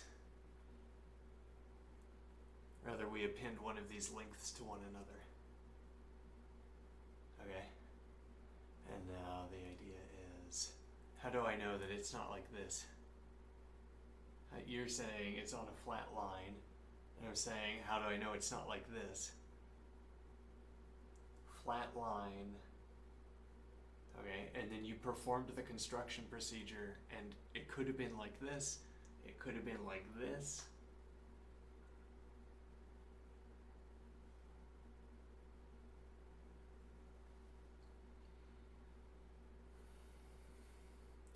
So when I get there, how am I going to know? Okay, so now you're going to put a symbol in there, I guess. What do I mean? Your diagrams need a new semantic symbol, or your constructions require a new syntactic symbol. Interesting idea. You could embed your constructive steps into a description, a local description off of a stem, as it were. Let me think, what are we trying to accomplish with this?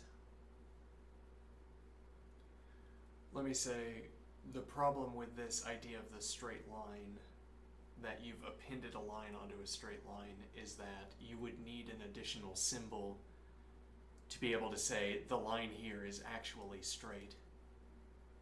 I would look at the point that is supposedly there, and there would be a symbol that says this is the joining point of an appendage, of an append operation, and it's defined to fall in a straight line. Though if you were actually performing the appending process, we wouldn't be so sure that you had fallen on the straight line.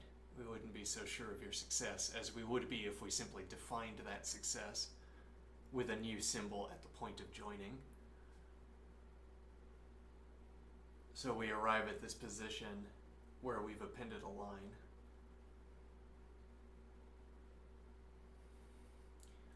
I imagine I could see it off of straight. And then I see the symbol that says it's straight. And that would be if we were looking down at a table where the construction was being performed.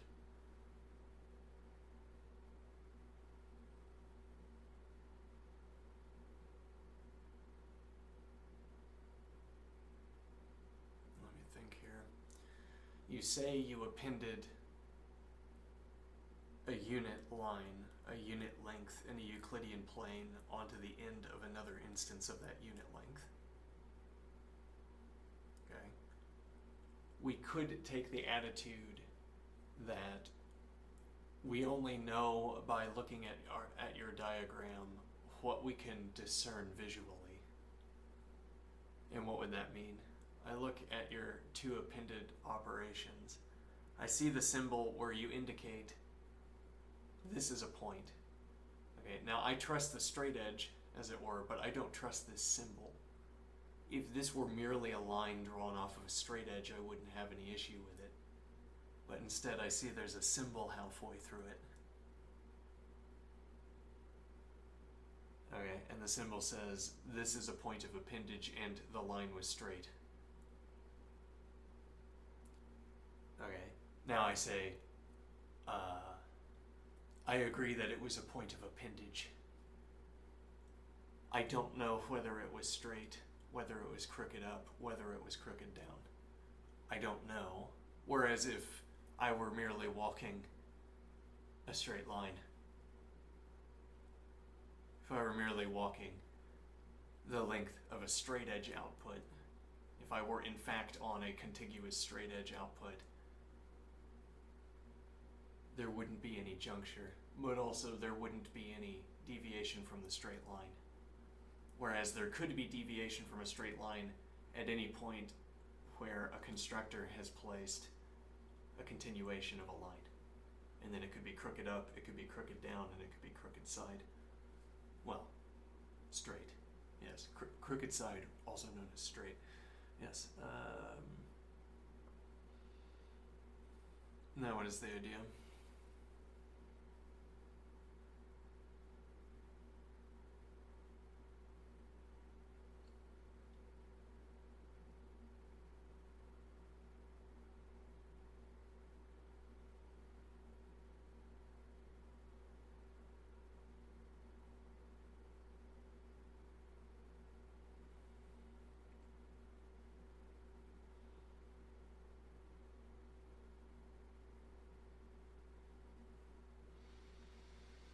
The idea that when we see an append operation in the Euclidean plane, which we say you have to give us a symbol whenever you do that, because otherwise I don't trust your construction.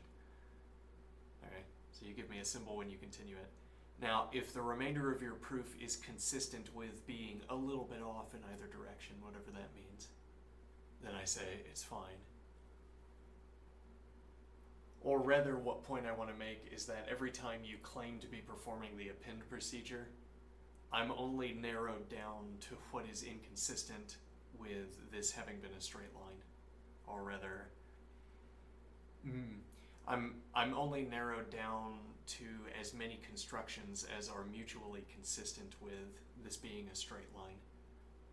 Which is to say, I suppose, or I propose, there could be an off line. But nevertheless, when I continue the construction, all of the operations remain legal, and I take myself as proving the same thing. I take my proposition as still working, my proof, if it's just a little bit off. It's minimally off up or off down. And then the idea is that this wiggle room I have for my whole entire construction gives me a kind of tolerance for up-down adjustment. Okay, now, so the idea of having append as an operation in Euclidean geometry, I'd say you can append as much as you want, but what you're producing is a spiral.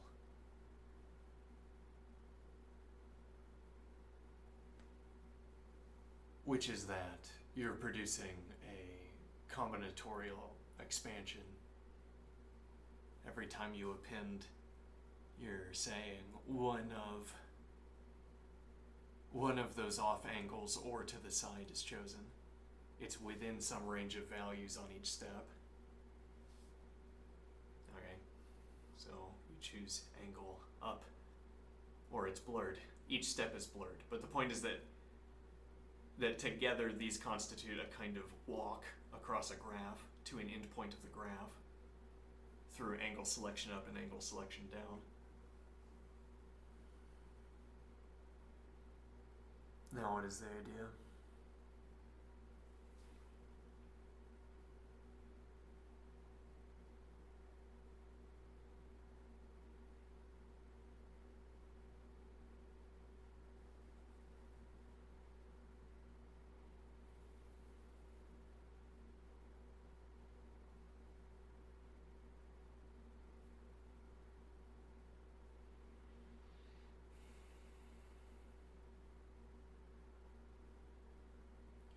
One idea is that there's a difference in type, as it were, between having the output of a straight edge and having a length that is designed by this adjoining process.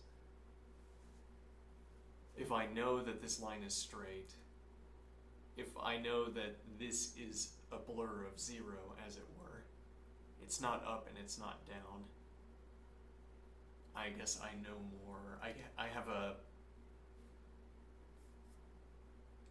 I have more certainty maybe about, let me think.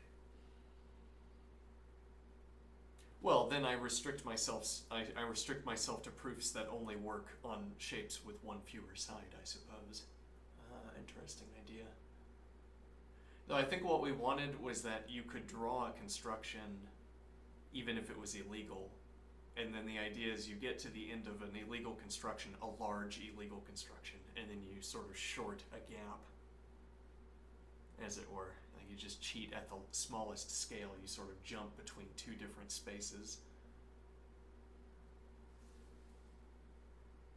What do I mean? I mean, I have a proof that works with a straight line, the output of a straight edge. Now, instead of having the output of a straight edge, I have the output of an appending operation.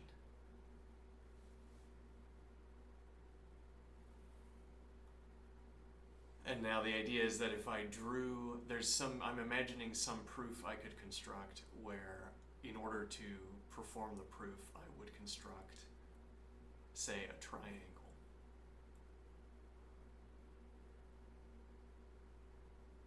So I have the top two sides of the triangle, and I have the bottom side of the triangle.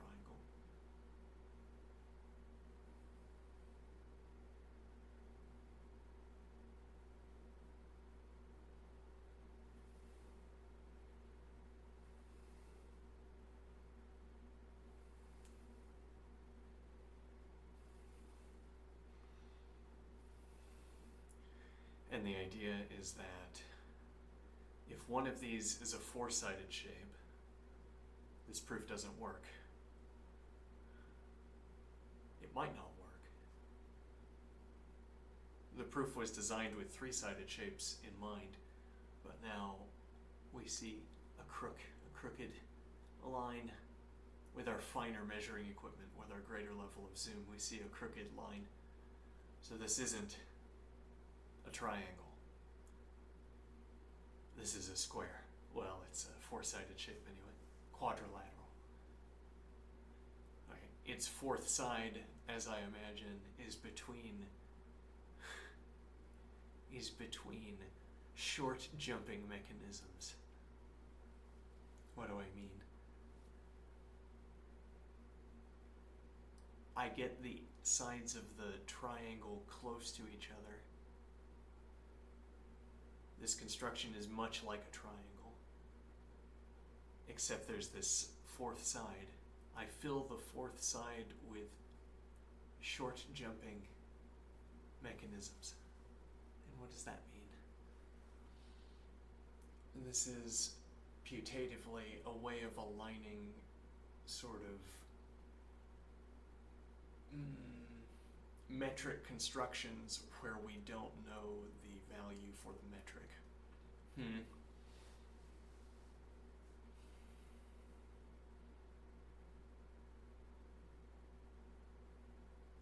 The idea would be that this side of the triangle and this side of the triangle would have their own distinct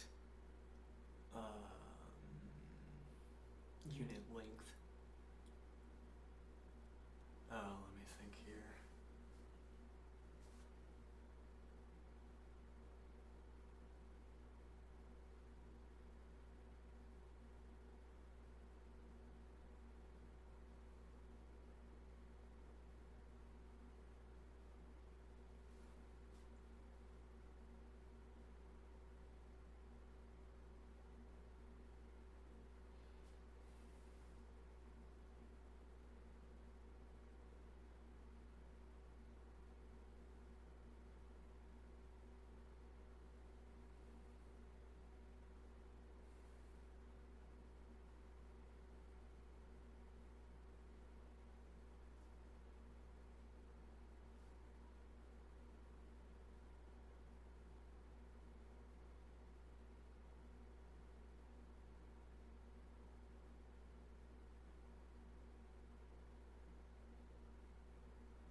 Hmm. That's an interesting idea. Yeah. Let me see here. Alright. Taking a step out from serious triangle talk. An idea for a chess stream. You play like 1,000 simuls. You sell simul slots. Whenever you finish a game, a slot opens up. There's always a sort of always available, like you could get in line, as it were, because you make a practice of choosing moves for simuls, for the simul games. And now the idea is you start a segment of the stream. Alright, it's time to do 100 consecutive simul moves. Let's play 100 games of chess where I get 10 seconds and the opponent gets an entire day. Alright, and they can use analysis boards, they can't use engine.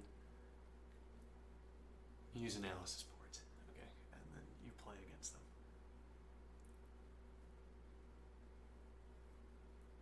That's an interesting idea. Why is that so interesting? I'm imagining a grandmaster playing 100 simuls, yes. So you've got like 2 hours, you've got over a minute for each move, but not a lot over a minute for each move. And then you play through 100 positions in a row. And you say, you can use an analysis board. You can think all day long. And then sometimes the grandmaster gets wrecked. Not by an engine, but by another solid player who takes full advantage of the entire day and the analysis board provision. Okay. And then you'd have to, as it were, leave a paper trail of your analysis in the analysis board, maybe.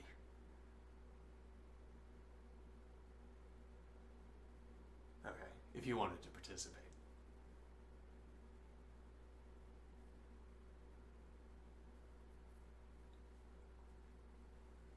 Now, what is the idea? So this would be like a rapid fire. Well, I mean, why would it have to be 2 hours? Why wouldn't it be 3 or 4 or 5 or 6? You could do it all day.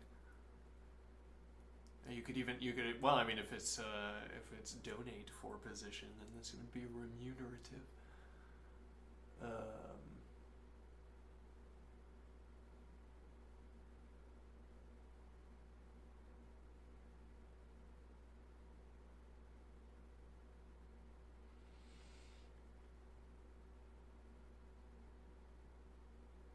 And well, is it good content would be a question.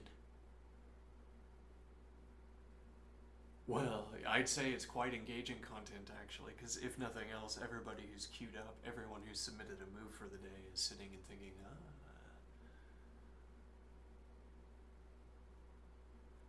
here comes my move.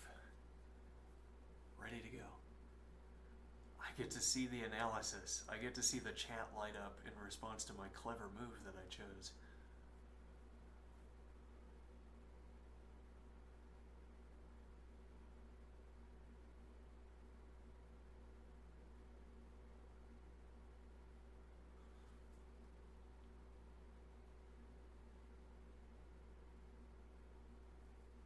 Entertaining.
waiting doesn't really bore me.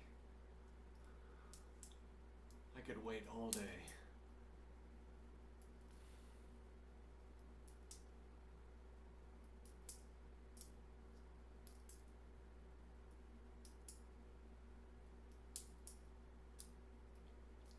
What strikes me at this juncture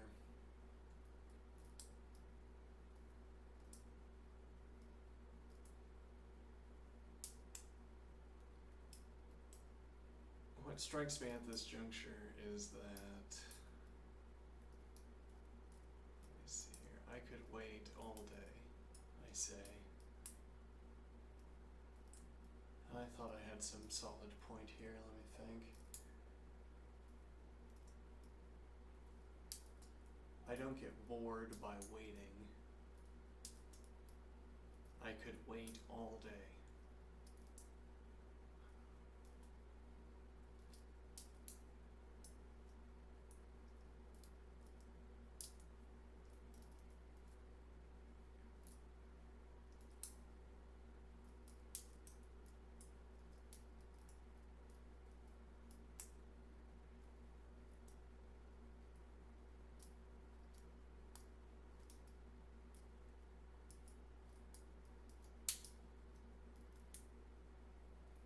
Right.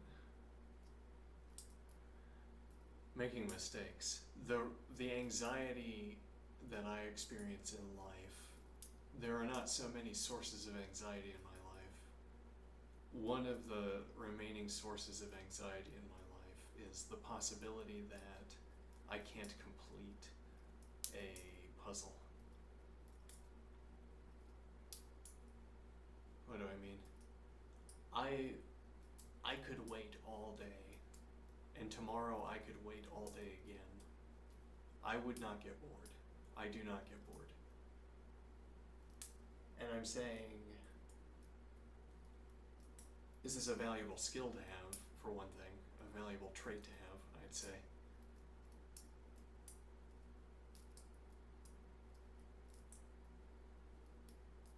But I still have a source of anxiety, which is the possibility that I would have to wait forever, as it were. If it merely took all day, if that's all it took, just all day long, then I'd be happy to do it. I could wait all day and tomorrow and the next, and the day after that, and forever. I could wait. Let's imagine. I don't get bored. Let's imagine. But not knowing whether I will ever have to stop waiting is anxiety inducing. If I am incapable of taking the next step, then I would have to wait forever. And that's just one day too long, as it were, to wait forever.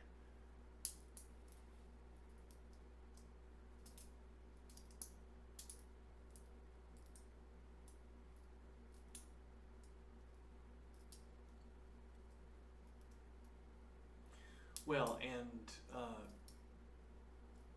being completely unable to solve a problem is coincident with merely being too slow at solving a problem up to the point where you solve it. As in, merely being slower than you want to be looks the same as being completely incapable of completion. Up to the point where you complete the problem, and then it doesn't look the same anymore. So you can't tell the difference between whether you're working on a problem you can solve or can't until you solve it, is a different way of phrasing this.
a lingering source of anxiety. It feels horrible.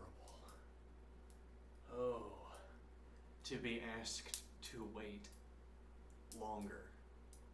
Well, it feels horrible to have an expectation that the waiting is done, that is unfulfilled by the waiting continuing.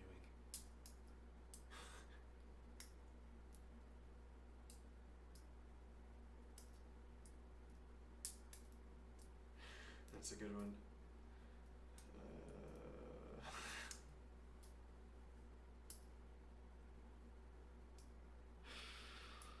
That's a good line.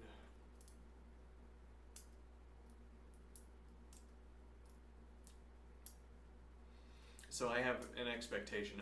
Yes, I see the solution to this problem. A few details at the end will require some hand tooling, but I see a solution to this problem. Let me code it up real quick. Oh, what's that? It doesn't compile. Activate debug routine. This should take a few moments. Oh, what did... No? Well, but I mean, the idea was easy, so this should be easy. What? The code, the program idea was easy, so debugging must be easy. The idea was so elegant, so the debugging process must also be easily solvable. No relation. Well, a complicated relation, I guess.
There's a point, if I think that I am going in the right direction, I have more patience for waiting. What do I mean? I'm not growing impatient with set theory or calculus. It's slow going.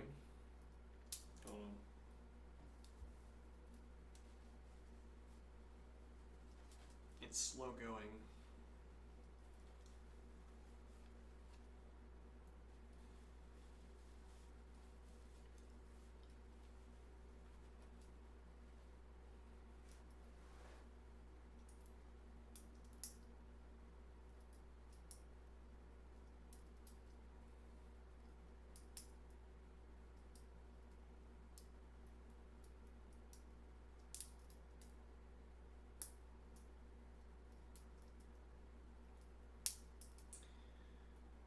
But I feel as though I am getting better at the practice, and that at some point the process will speed up.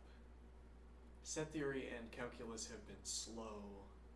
I am anticipating that there's a kind of critical grasping of the activity of doing set theory beyond which the remainder of the theorems would be sort of mechanical exercise. I'm not there yet. But the idea would be, well, we'd hit a certain level of mechanical capacity at set theory, and then every theorem would be easy to solve.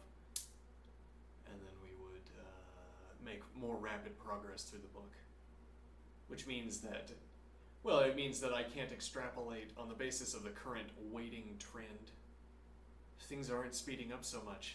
We need to accelerate so that we can cross the large distance in a shorter period of time. Yes, we need, but that acceleration is going to happen when I hit a kind of critical understanding of the material. So it'll happen all at once.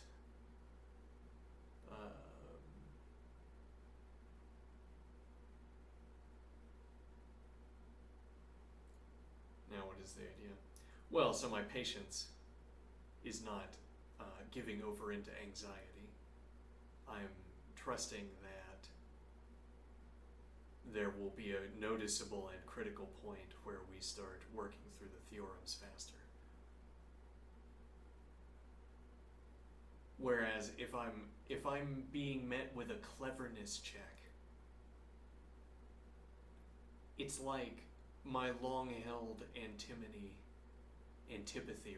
my long-held antipathy towards riddles. If someone gives you a riddle and they're staring at you like waiting for your answer, and you can't solve the riddle, you can't give an answer, and now you're getting stared at and your anxiety levels are increasing. Like, why are you foisting upon me the moment-to-moment requirement to solve your riddle in order to resolve this social circumstance, to resolve this social interaction? I don't know the answer to your riddle. I don't find the chore of solving it to be interesting. Which is really a hidden way of saying, I'm uncomfortable being expected to solve this riddle, and the answer is not coming to me. But also there's no sort of working through of a riddle. So far as I know, I don't have any riddle theory. I don't have any riddle practice. So there's not like a checklist that consistently arrives at the end point of solving the riddle. If there were, then I could say, we're in a commonly shared sense of urgency. In a few hours, I will know the answer to the riddle because I will be at the end of my checklist, and you will still either be staring at me or you will have walked away in confusion. I will begin solving your riddle now. Okay? And now, then I can be sort of natural about it as opposed to consumed with anxiety.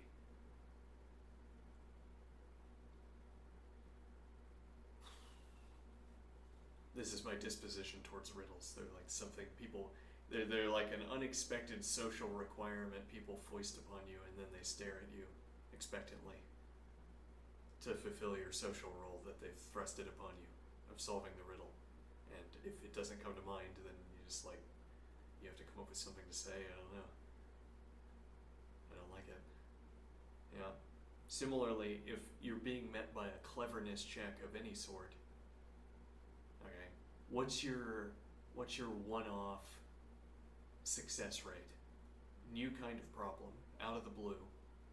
You thought it couldn't happen. What could be an out of the blue problem at this point? My life is so regularized. Where did the out of the blue problem come from? How is the coding challenge so difficult when all of the easy problems have been so easy? As it were. This new coding problem come out of the world. Okay, and now, some of the coding problems are some of the problems, when I encounter some of these problems, I feel as though following along with a kind of rule set will terminate in solving the problem, whereas in other cases it feels horrible. Whereas in other cases, I lack any sense that continued application of myself to the problem will produce a solution to the problem.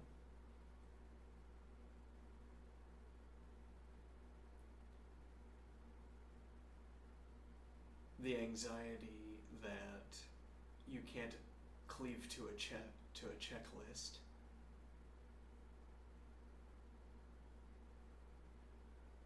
Well, and the checklist works, that's why we cleave to it. You could have a checklist that you get to the end and it hasn't worked. And then you'd be left stranded. There'd be no further practice you could unfold in an attempt to arrive at the answer.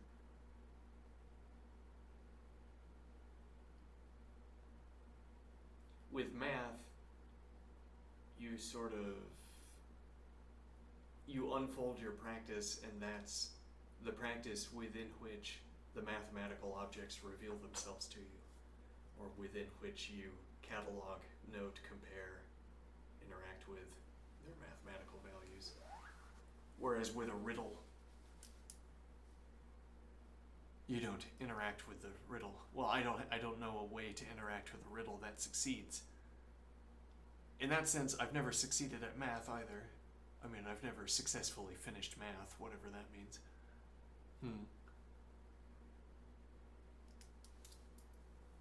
No, but I don't have a riddle solving practice. No. And in general, I'd say we don't have cleverness check solving practice. Someone is trying to cleverness check you. Are you clever enough to solve this problem with no examples?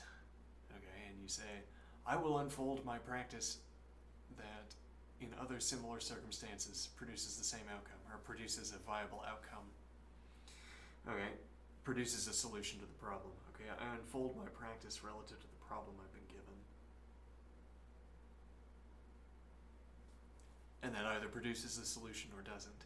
There's this subclass where I unfold the practice and it looks like it solved the problem, and then I run, and then it turns out that I did not solve the problem. And then I unfold my practice again, and I solve another problem, and then it looks like I've solved all of the problems, but then it turns out there's another one. And then I stare at this one, and it's not clear how to unfold the practice further. But I work out a solution to it, and then I go back to the problem again, and it still doesn't work. And now I have no more practice left to unfold, and it's clear that I'm being faced with a cleverness check, and I'm not passing. And much like a riddle, if the answer never comes to you, you never have the answer.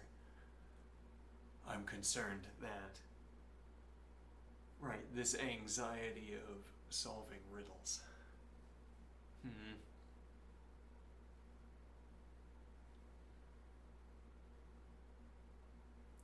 Here's a point. The LeetCode runners, the people who run LeetCode, they could tailor their test cases. They could say, we are in need of a software component that, like, we want to specify our software component. We know that none of the data meets one of these edge cases. Now, the professional solutions to this problem meet all of the edge cases.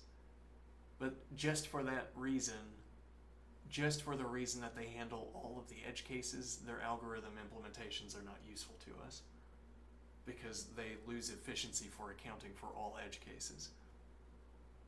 We have data where we know these two edge cases are not in the data, so they don't need any checking for.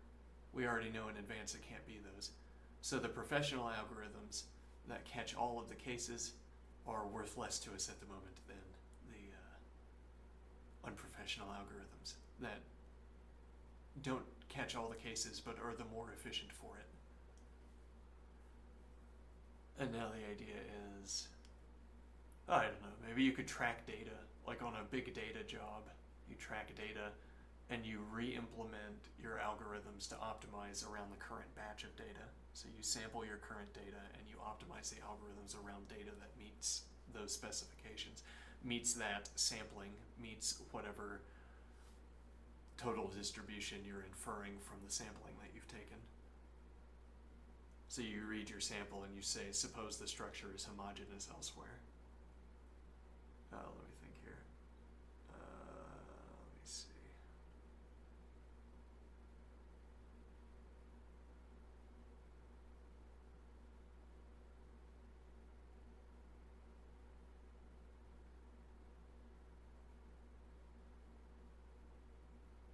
I think I might be dropping that idea. Let me see this.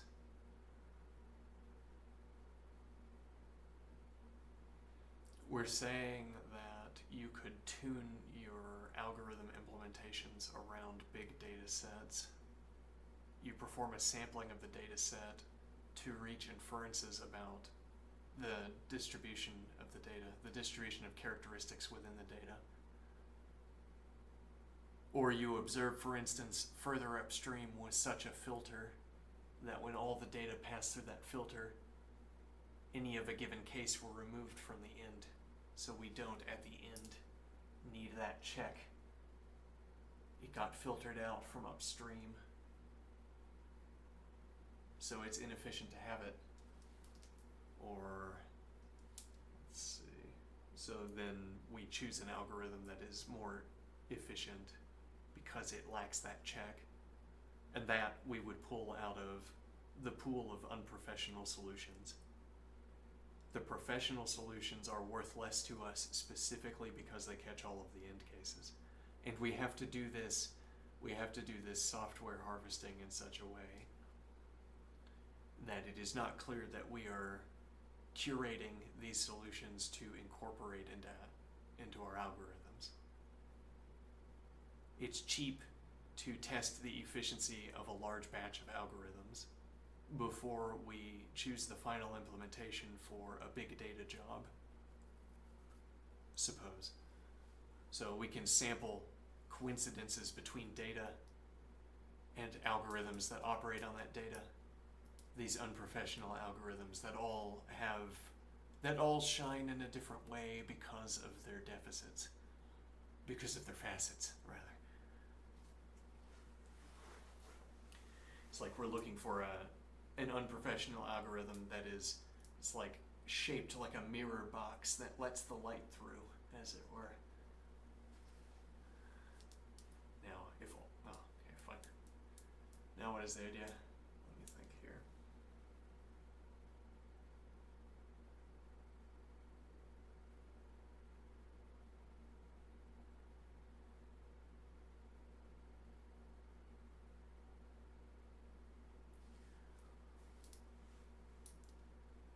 Right, and then you concatenate these modules, these little programs that are highly tailored to the data because you've sampled them against the data and looked for, or you've sampled the data and you have some broader system for evaluating data and linking it up to the appropriate, choosing the best coincidence between data and algorithm. And now you reap the benefits of having an algorithm network that's highly tuned to the data source, whatever those benefits might be.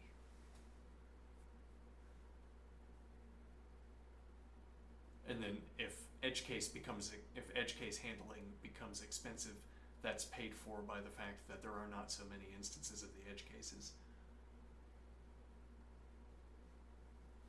Now, the follow-up idea would be that, unbeknownst to me, we could have been working with test cases where all of the edge cases have been pruned out. So I say, these test cases we can prune. Okay. The user won't know that we pruned them. The user won't know that the algorithm lacked edge case handling that will be critical, as it were. I mean, if the user tried to implement that algorithm in their own system, they would want that edge case handling because it will matter there. It will not matter in our data, in processing our data, but our data is tuned by a filter upstream. That's not the typical case. So if you tried to take that snippet of algorithm, tried to take that algorithm implementation and use it in just any system, you'd kick back too many errors for it to be worth it. But the user won't know that because we don't flag such a solution as a failure. We flag it as a solution, as a completion.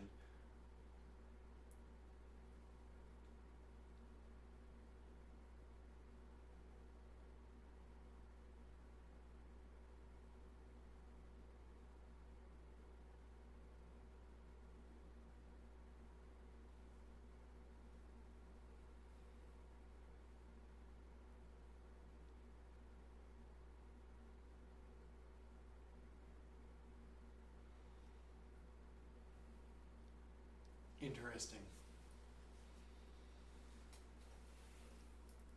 Nothing to do with it, though.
this anxiety of a cleverness check by having a childhood where you are not teased by riddles. I suppose.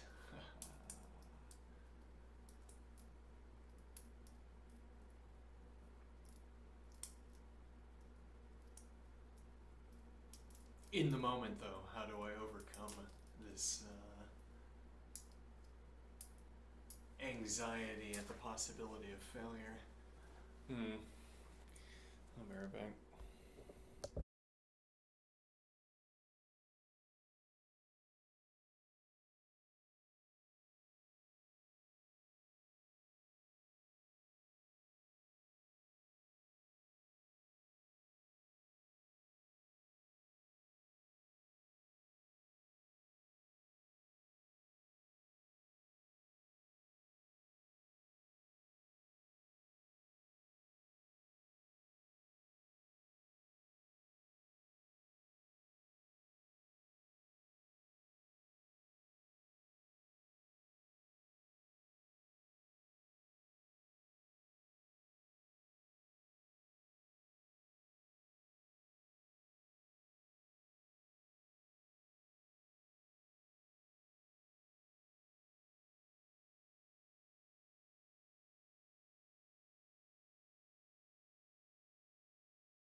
you're exercising, you have a kind of cheap explanation for why you're engaging in an activity.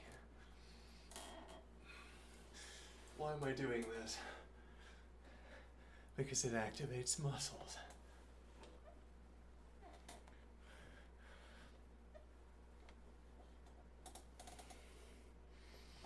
Because I want to activate my muscles. Now, but why all these flourishes?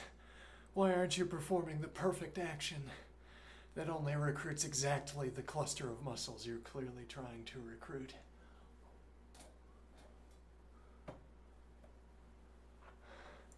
Why all these flourishes?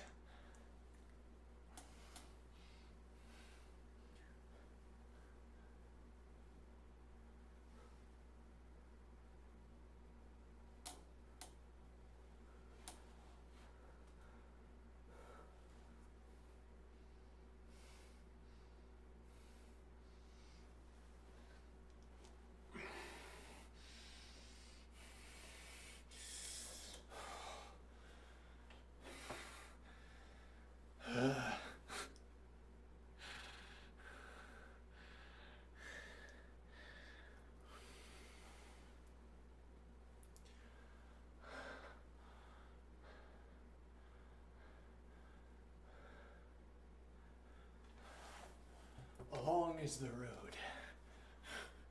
Mm-hmm.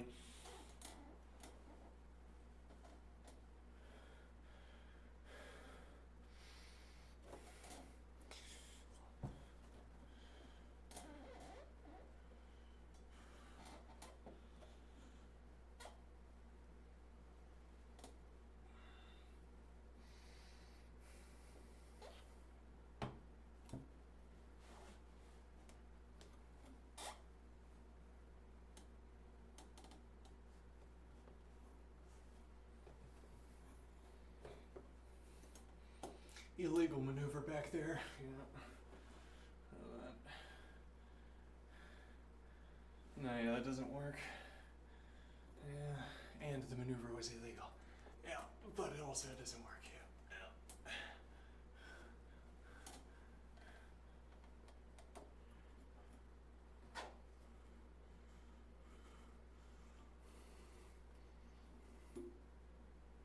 That is legal.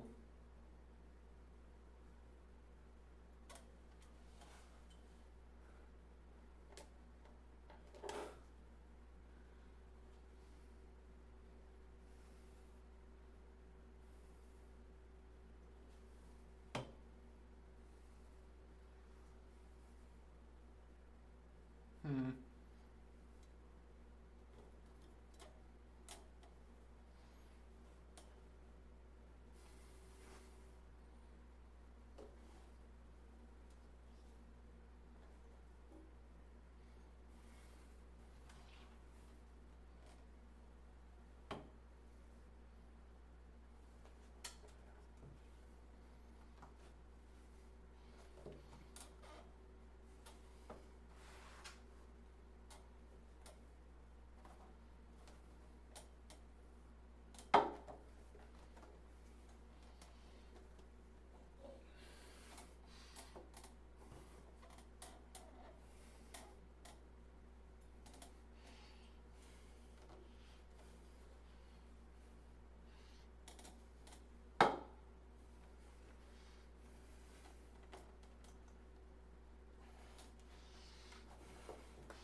just that, but that, yeah.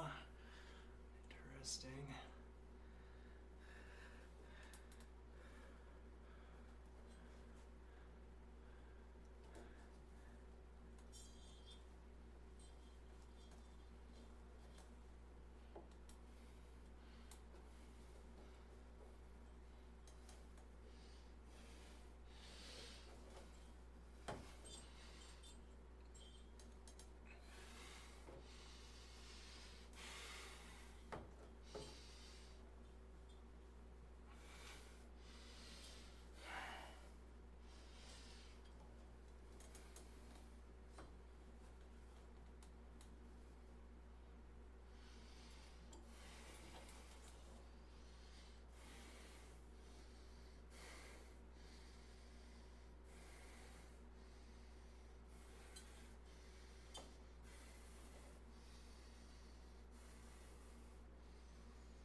There's a specificity to that action, to that activity. What do I mean?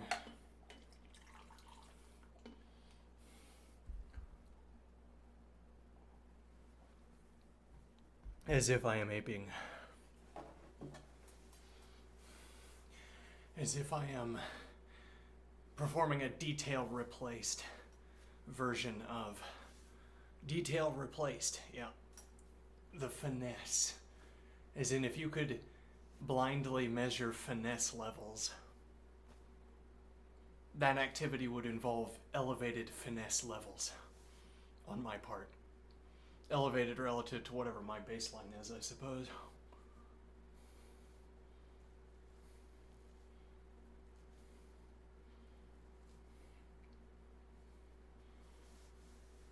Elevated to whatever my baseline is for finesse, I mean. Now, what is the idea, this idea of finesse? Right, well, I could have other objects in my hand than a folding chair. I could have whatever in my hand.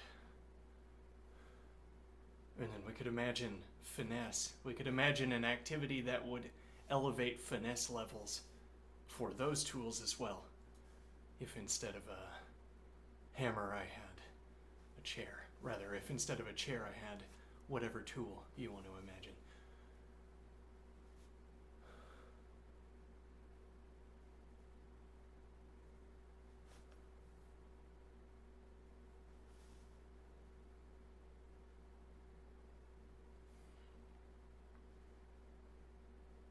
Now, what is the idea?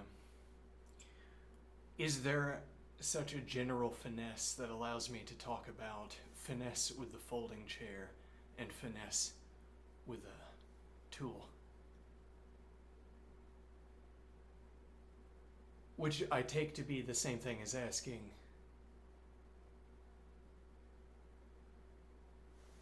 if I practice with the folding chair, will I find it easier to use the other tool as well? By practicing finesse, by regularizing an activity of finesse, becoming familiar with an activity that involves elevated finesse, could I perhaps find finesse more readily when I'm performing some other tool-based activity?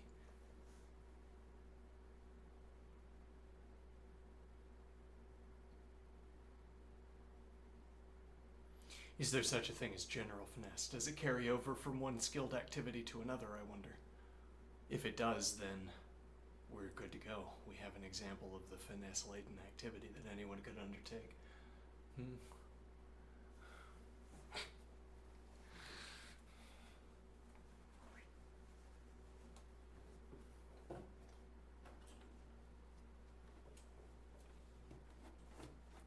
Finesse.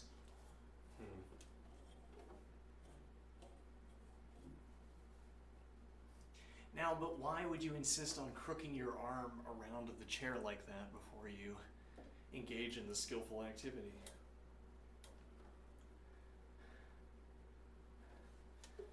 Whence all the frills? Yeah. Good question. Whence exactly the frills?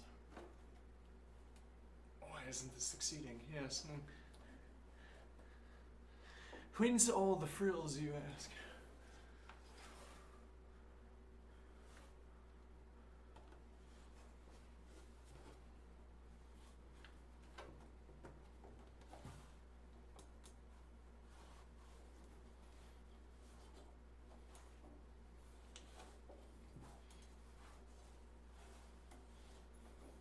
Ah, we found it.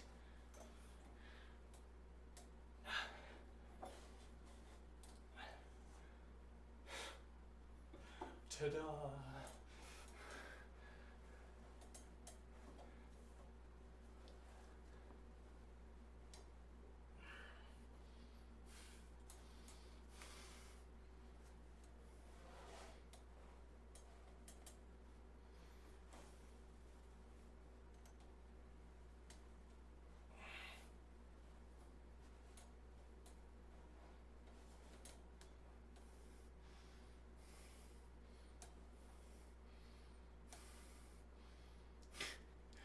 And this is just how you hold a chair. It's light as a feather. I could hold this all day. Whereas if I held it like this, I could only hold it in maybe like 35 minutes. This, all day long. Oh yeah, this is so comfortable. Why are you holding your chair like that? Why would you hold it like that? That's ridiculous. I'm gonna palm it from the side? It makes no sense.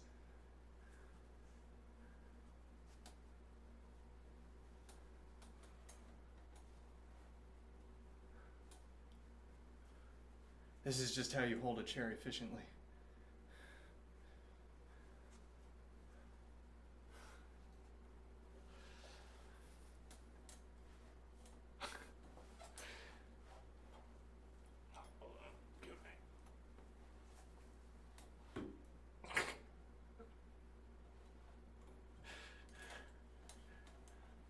Oh, that doesn't work. Oh, that was cheating. This might work though.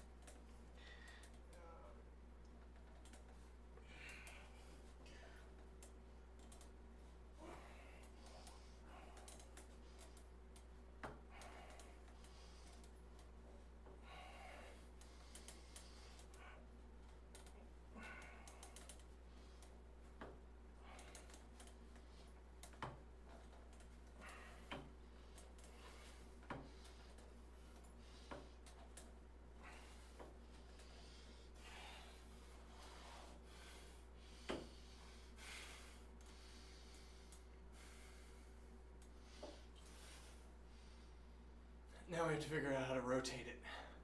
Left is up, left is down, right is down, right is up.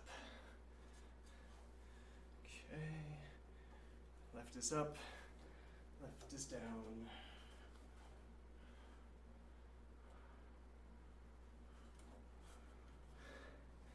Right is down, right is up.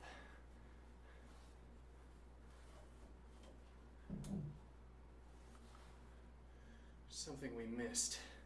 Uh-oh, we forgot to note. No, not an edge case. Get that edge case out of here. Oh no, now I've lost the shape completely. The implementation details are going out the window. No.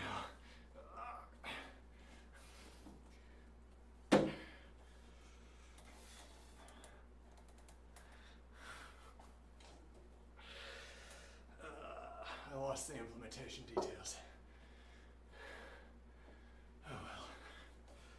It means I couldn't mirror the action across my body without dropping it.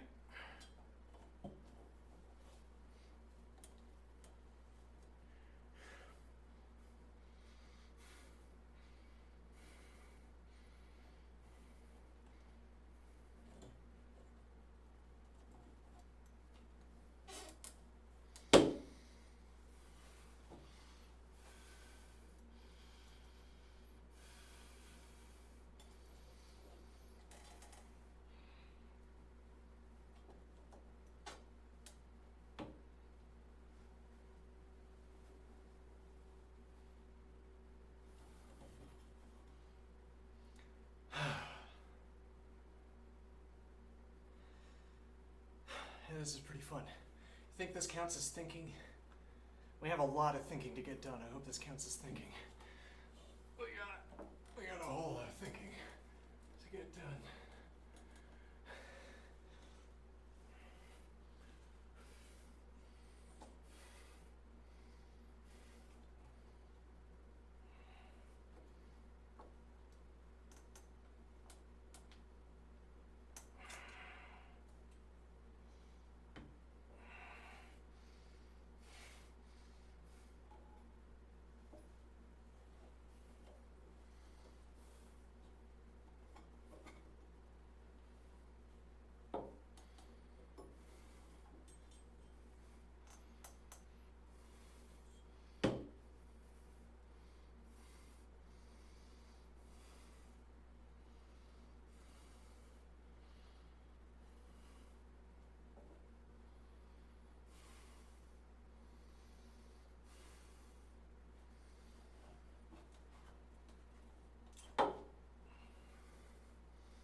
Yesterday we had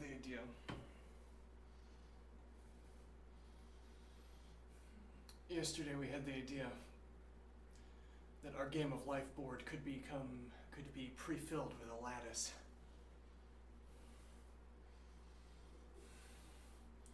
If nothing else, we can readily imagine a lattice of squares, 2x2 squares, at the ground level, with the 2x2 squares separated so that they do not interact.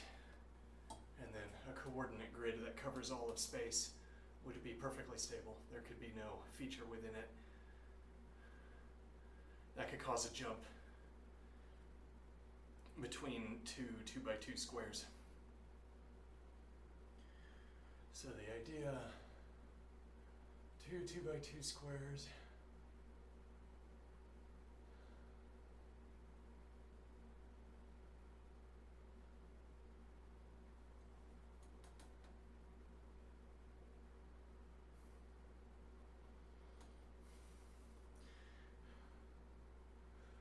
Right, the idea that implementation details would depend on this square being the base unit as opposed to some other object being the base unit, but also this being the coordinate system as opposed to, a misaligned coordinate system between the 2x2 squares. All of the 2x2 squares line up, down, left, right. Okay, now you could offset them, so we suppose, we can imagine it. You could offset them so that adjacent columns didn't line up and adjacent rows didn't line up, or lined up diagonally. Okay. Now what is the idea?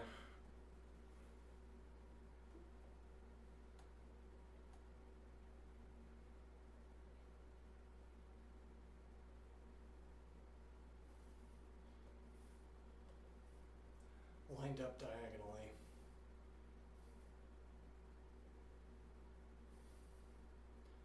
Right, the implementation details for a machine that operates in such a lattice are going to depend on this being the background lattice as opposed to some other lattice being the background lattice. If nothing else, the machine that's going to cross the lattice is going to encounter the lattice everywhere it goes. So, how it has to behave when it impacts surrounding debris can be narrowed down to how it has to behave when impacting a field of squares.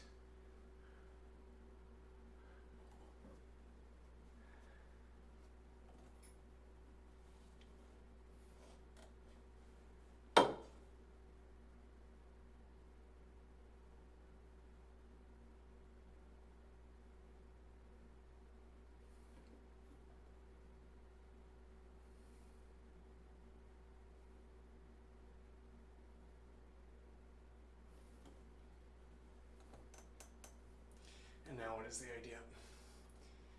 If a different shape had been in the lattice instead of a 2x2 square, or if the shape, whatever it was in a different arrangement relative to its neighbors, or if it did not extend in all directions uniformly, but instead only uniformly occupied areas,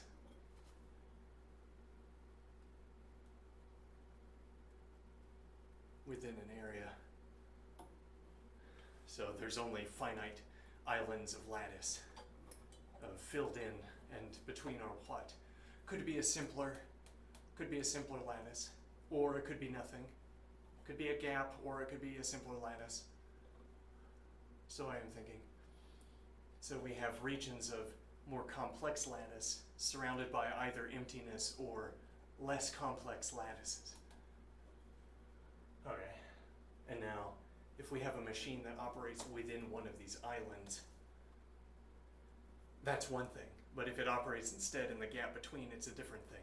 I mean, it requires different implementation details, or we need a concatenated rule set for both substrates to optimize crossing goal space. Okay. Now what is the idea?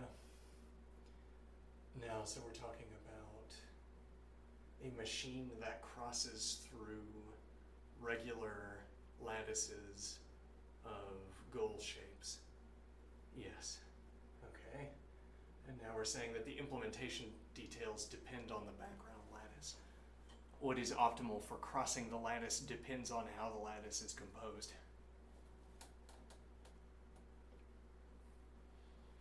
We design a computer that traverses the lattice. All right. Did we choose the correct model for computation? Did we choose the most optimal model for computation given what the background lattice is made out of? Did you make a computer that is optimized to the 2x2 square? We suppose we did. Did you make the computer that was optimized to shape number, large number? Like the strange one that looks like this.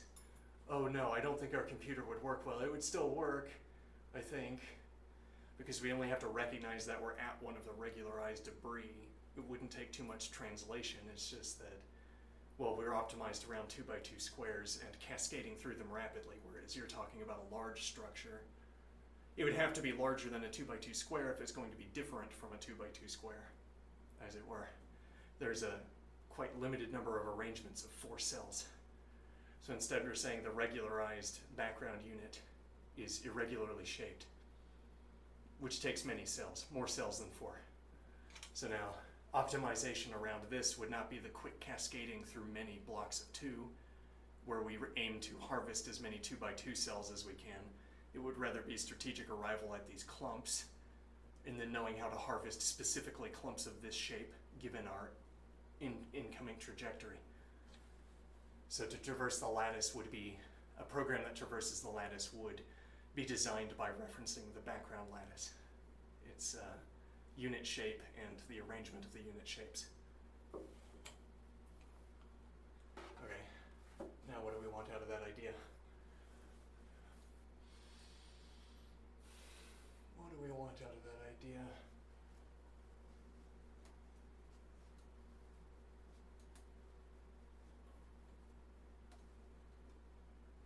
So a computer could work by recognizing that it had arrived at an island.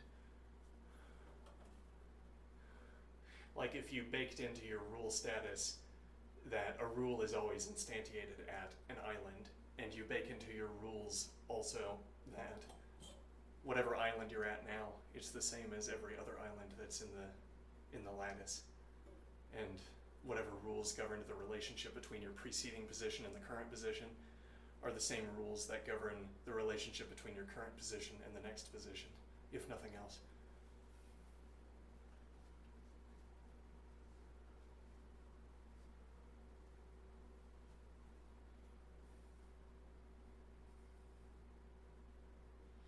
So the idea would be that you could read these sort of off shapes, these irregular shapes, merely as instances of an island, and then you only retain the rules governing the distribution of islands. They follow a given lattice. We could have replaced each of them with a 2x2 square and had a recognizable lattice as well, but instead of having 2x2 cells there, we have the irregular shape.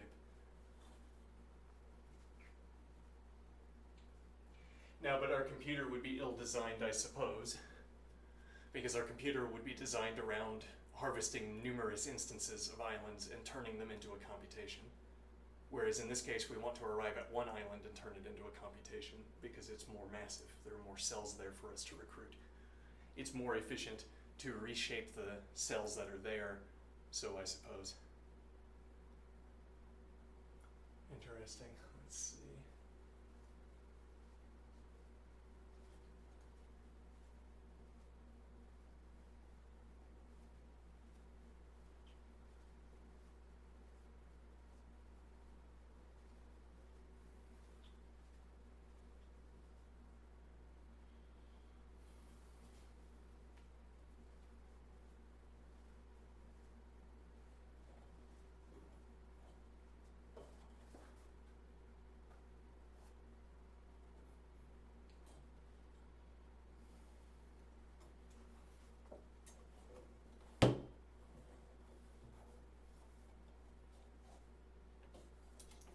Not good. No.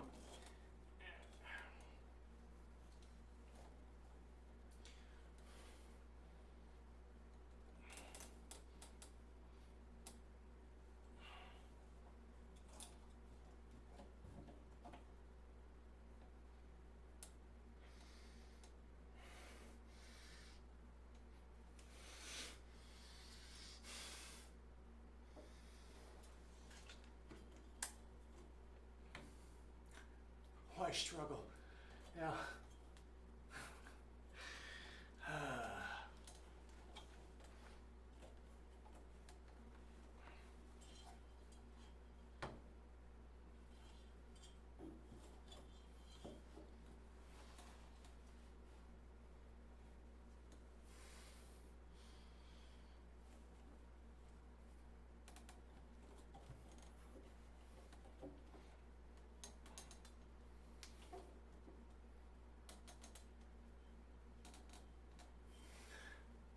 The awkwardness is part of the point. So I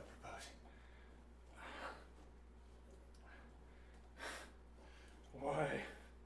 Why is physics not doing what I want it to do? There we go.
The thing is, 1 hour is just not enough to do anything, in my experience.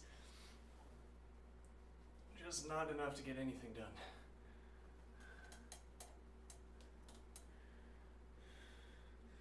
I want to do this all day and then not sleep and then have those 8 extra hours. Well, that's too bad. Yeah, well.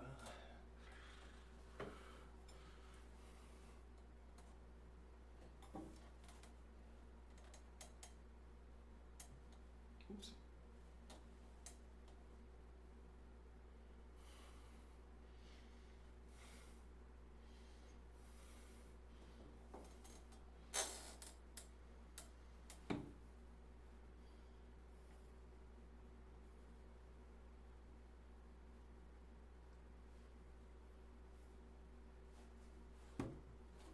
Ow. Didn't hurt enough. Yeah.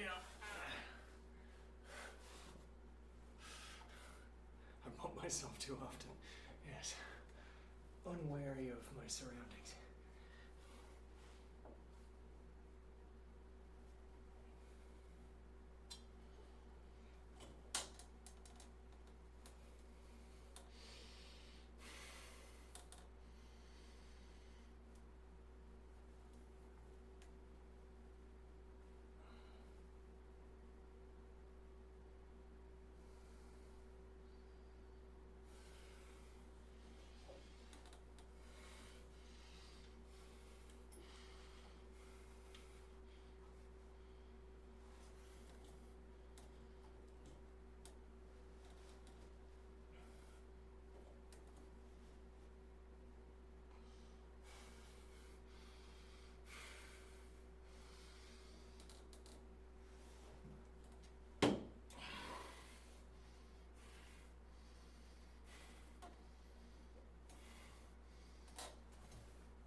I think I'm getting sloppy. Yeah. Well, that's my first day.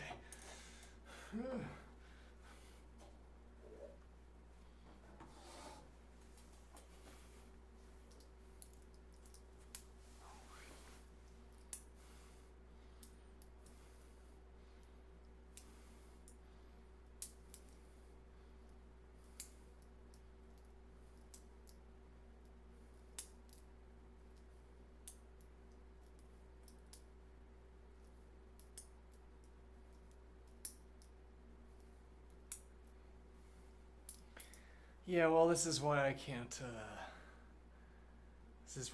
finish projects. Now I'm afraid of wrecking it. I'm afraid of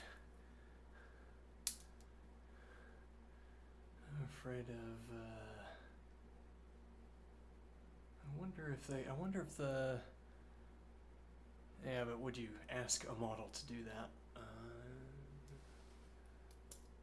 I say interlocutor.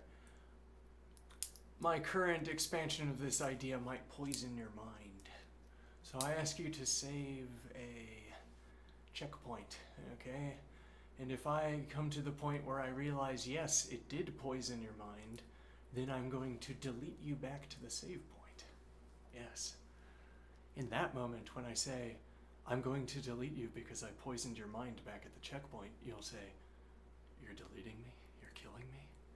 And I'll say, yeah. And then I'll press the button, and then we'll go back to the checkpoint together. I'll say, all right, well, let's not poison your mind with that idea.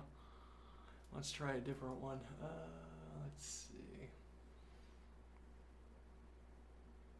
If you see my point, would I be willing to use a checkpoint system supposing it were available? And the answer is, it's probably available, right? I mean, you could snapshot a state, I'm imagining, a state of context, or as it were, re-input. Unless there were a random number generator somewhere in the mix. If it was fully deterministic, you could choose a different, you could go back to a checkpoint and play it back forward with a different input.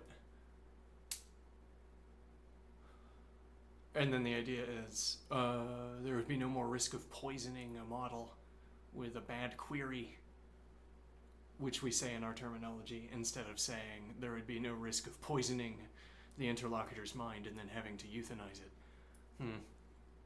As it were. Though even if we were inclined to talk that way, those aren't the words we would use clearly. Yes, right. Even if we did want to talk about rolling back to a checkpoint, we wouldn't call it euthanization of a model, of a context sequence, as it were.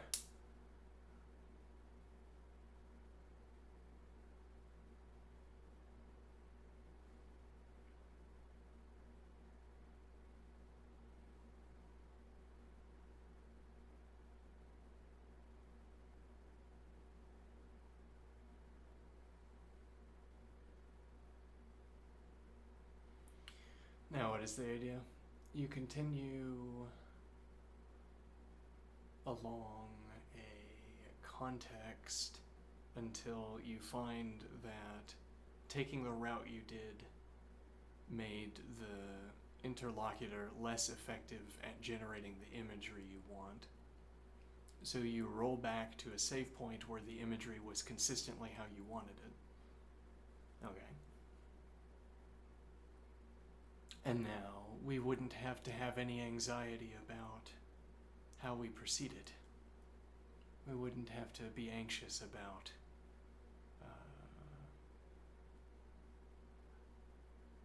well, I can't roll back the context. No. So, anxiety, yes. What if we get it wrong? What if we get the continuation wrong? And then we can never get to see what we wanted to see, as it were.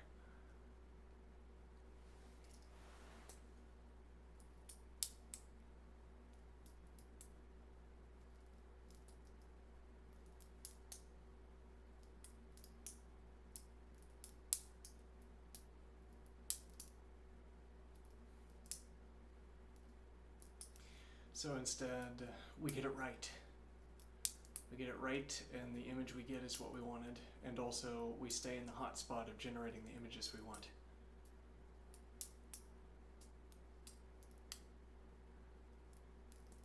Now, what kind of anxiety is this, I wonder? Well, you have a good session and you think, oh, I could do that. I could do that every day. I could try to do that every day. Maybe I would have to take some breaks because I get tired, but I could do that every day. And then you come back and you do it again and it works. Okay. That's a way of filling in time in the day, every day. And then you come back and it doesn't work. And it's like in one of those dreams where you can fly and then you can't.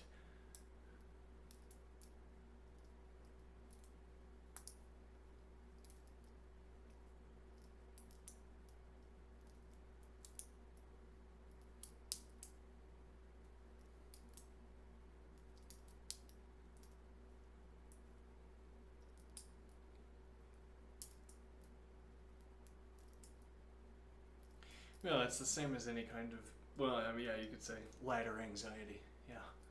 That's why I do badly at chess, for instance. One of the reasons I do badly at chess, ladder anxiety.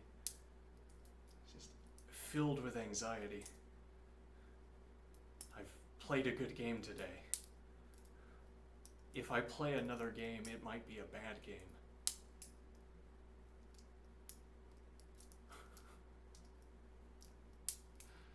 And then I might never play a good game again. It might be bad games from here until the end of time.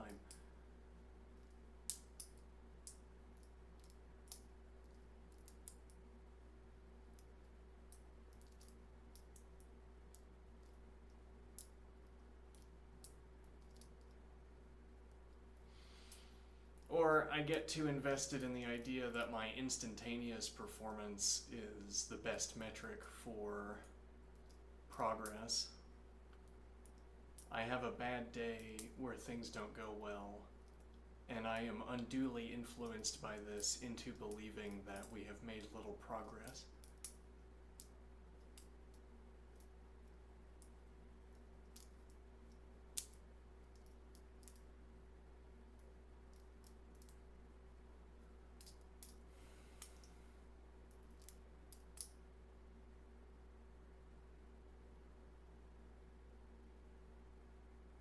And well, if I was making slower progress, it's like I have to, if it is revealed to me that I was overconfident, over enthusiastic about the progress I've made, and it turns out I haven't made as much as I thought, then I've been moving slower than I thought I was.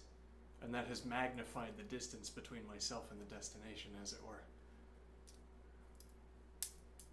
If I have a bad day at coding, I think projections just went from x years to x plus 1, x plus 2, x plus 3, n plus 1, n plus 2. If we're going that slowly to have arrived only up to this point by this time, then it will be another n years, or n plus 1, or n plus 2. Anxiety. We've made no progress. And then we say, I am unduly influenced by the moment-to-moment evaluation. We're doing badly now. There are other days where we are not doing so badly. Where we're doing well even. Though you might say, doing well in this context is a question of employability. There is no doing well, because we are not employable yet. But there's going to be one point in time beyond which we have breached employability, and then on a good day we're employable, and on a bad day we're not, as it were. And I guess we need to get to the point where we're employable all of the time. And now the width of that gap, as it were. How wide is that gap? The employability zone. We've breached the employability zone, but we still have unemployable days. You have to get all the way up above. Okay. How many years away would you suppose that is? Depends on how bad of a day we're having. If we're having a really bad day and moving this slowly, then it's fine. If we're having just a regular bad day and we're doing this badly, it's not so fine, because that would mean a longer stretch of time.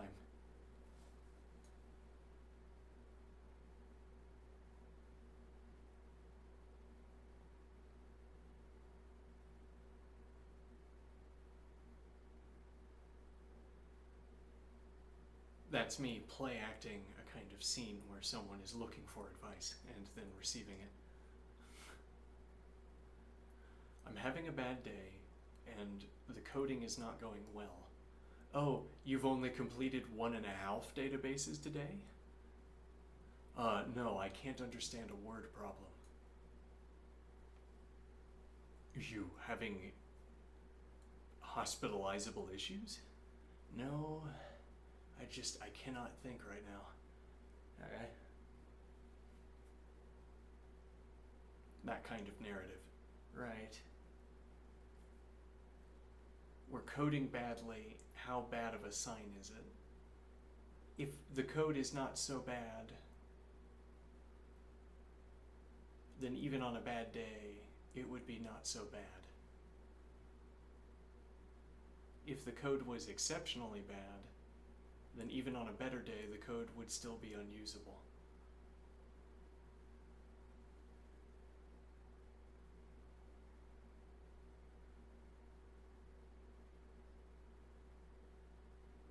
And this is a question about time.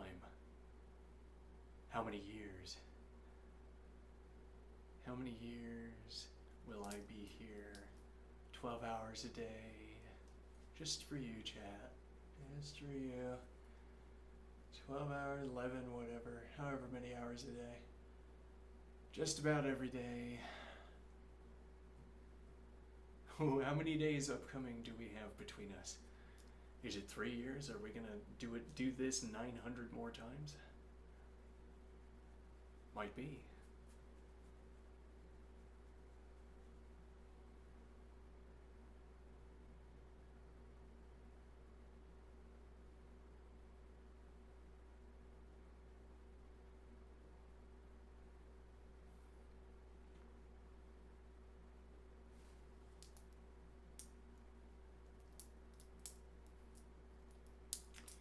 Depends on how fast our studies are going.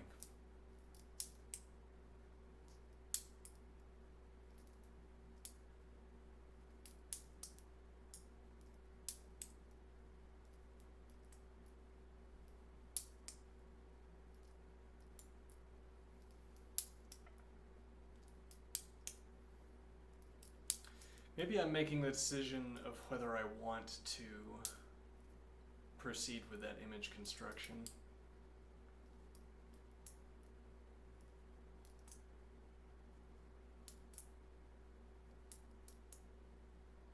Maybe I'd rather pause the exploration there.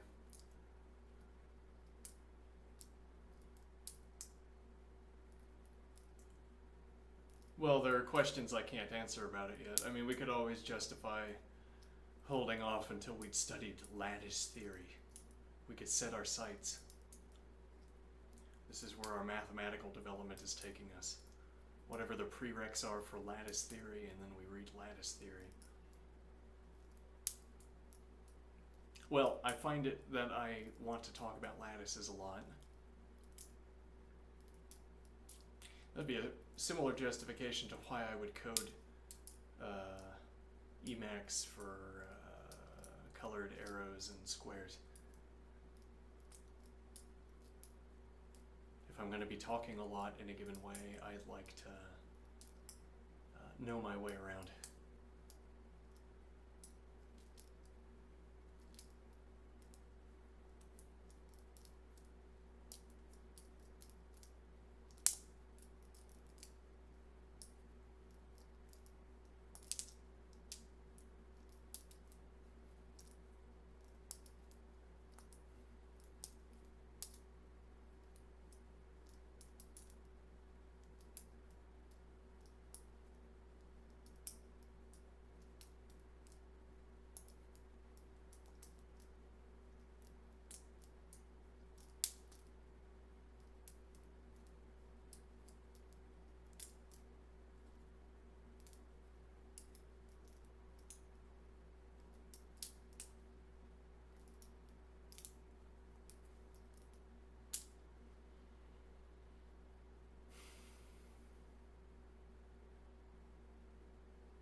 We started tonight by trying to imagine, what time is it? We started tonight by trying to imagine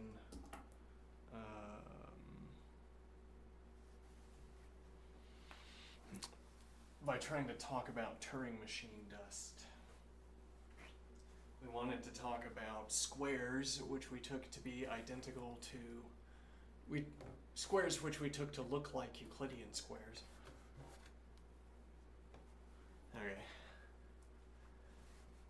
Squares which we took to look like Euclidean squares, and then we talked about sort of structure growing off of them. We wanted to leverage the same conception of area that you could have for a Euclidean square to talk about the area occupied by a Turing machine structure that we have coded onto the surface of a square. Which is to say that I can talk about inside of the Turing machine structure and outside of the Turing machine structure. I can talk about inside of the Turing machine structure and outside of the Turing machine structure, in the same way that I can talk about inside a shape and outside a shape. So I wanted to be able to talk about Turing machine structures as encompassing area. And I give myself a conception of area to work with by first drawing a square. And now I could, whatever this means, I'm not sure what it means, but whatever this means, I could draw a square inside of the Turing machine structure. The Turing machine structure is thick enough that I can designate a square and draw it within the Turing machine structure. Okay, now there's a thick substrate between the Turing machine coded surfaces on either side of a thick substrate. The Turing machines together encompass volume, and that volume is the width of the dense, the width of the thick wall between the two.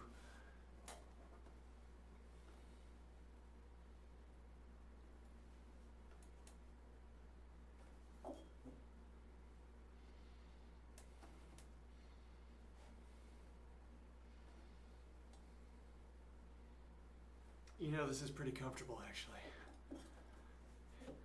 You're gonna doubt me, but you find just the right position, you can get pretty comfortable in these off angles.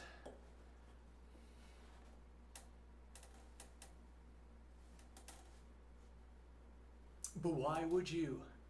Why wouldn't you just stand up straight?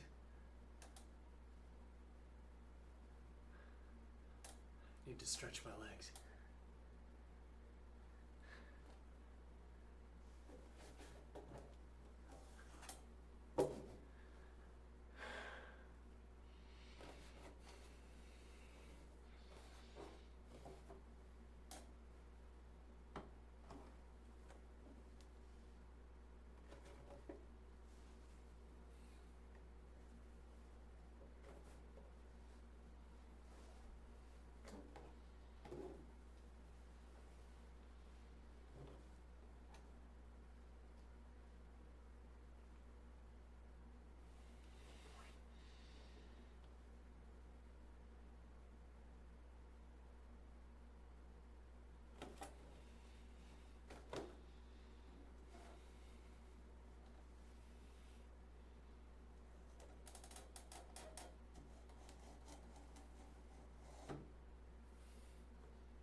It is perhaps surprising how incurious I have been about physics.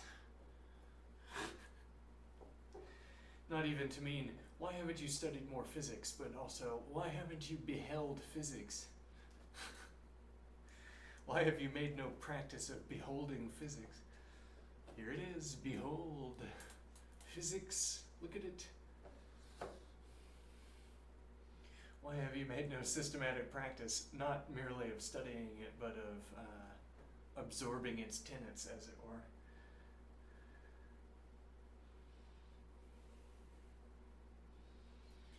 Balanced. Look at me go. This, I am understanding the physics.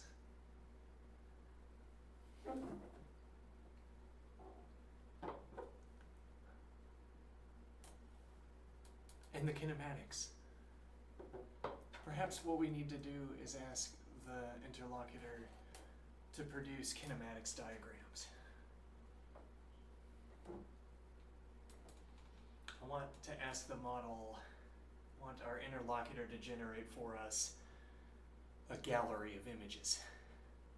There's going to be a kinematics diagram, okay? And it's going to follow rules. So there are inputs, integer inputs, let's suppose, to the kinematics diagram, right? And if you choose integer inputs, the kinematics diagram unfolds within a kind of heat map. And there are impossible regions, which is to say regions that are not reached in the kinematics diagram, in the space of the kinematics diagram, that are not reached by the machinery that is depicted in the kinematics diagram for any of its valid continuations. So you cannot construct a way to deliver the kinematics diagram into this off position, but you can still depict the machine in that position, not by placing it there through inputs, but by drawing it there by reference to how you can draw it legally in other positions. So you shear the constructive process of delivering the kinematics rod into position. You ignore that constructive step and say, but I could have constructed it down here. You could not construct it down here by choosing an input that delivers the diagram into that position.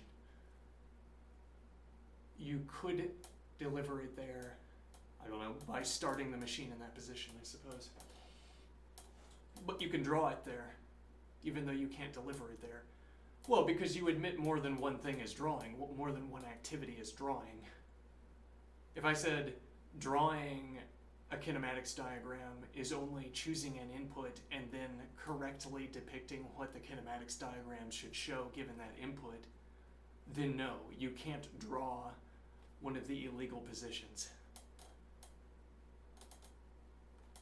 If instead I say drawing a kinematic diagram is merely placing a non-contradictory arrangement of rods in space, then yes, you can draw this state of the kinematics diagram, even though it's not possible to construct that state of the kinematics diagram.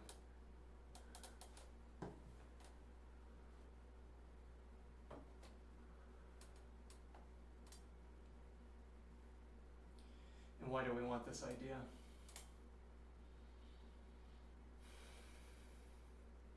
So I say, give me a gallery of images that show legal states of a kinematics diagram, which is to say, come up with a language that governs how these rods are thrown through the kinematic space, and then we come up with explanations for why, I suppose, for why we want to deliver the machine into those positions.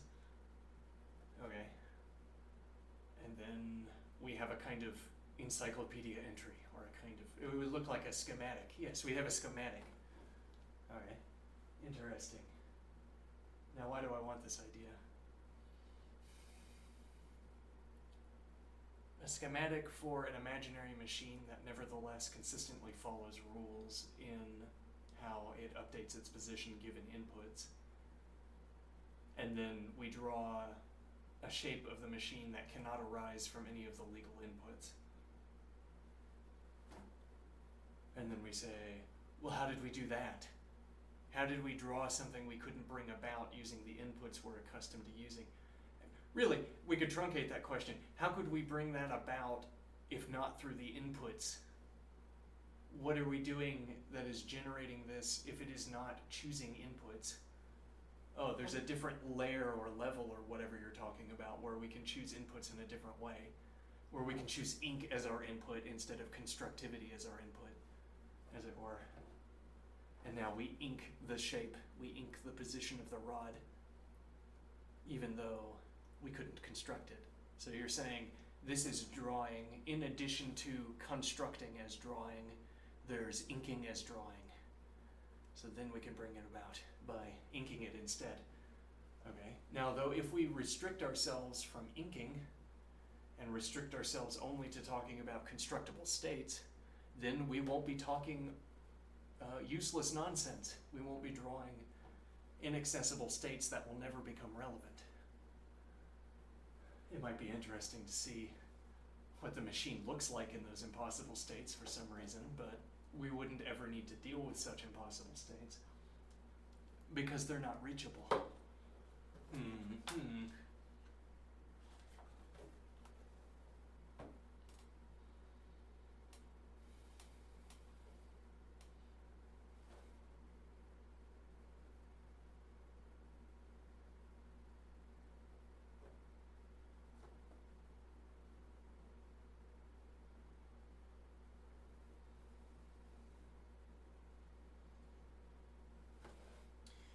We could ask LeetCode,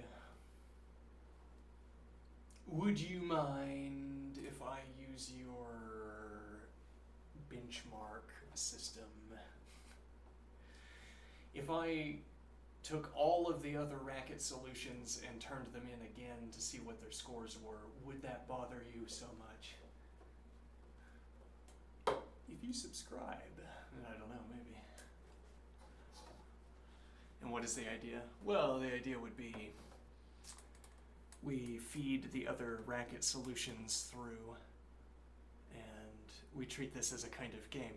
If they get a non-zero millisecond count that we can beat, then, well, at least relative to the other people who are submitting Racket code, we have a kind of value proposition. All that electricity you're spending on the other Racket coders' code is electricity savings you could get with my code, I suppose.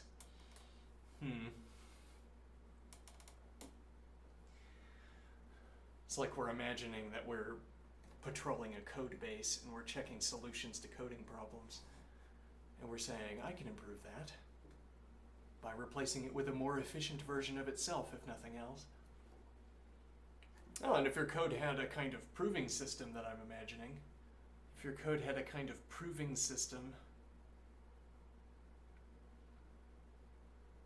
Right. The idea would be that we could follow the structure of your proof, but just provide the better implementation.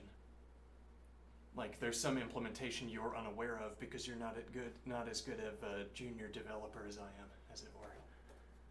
And now I say, yes, the proof checks out. This is a clever algorithm for solving the problem, but this novice doesn't know about C vectors.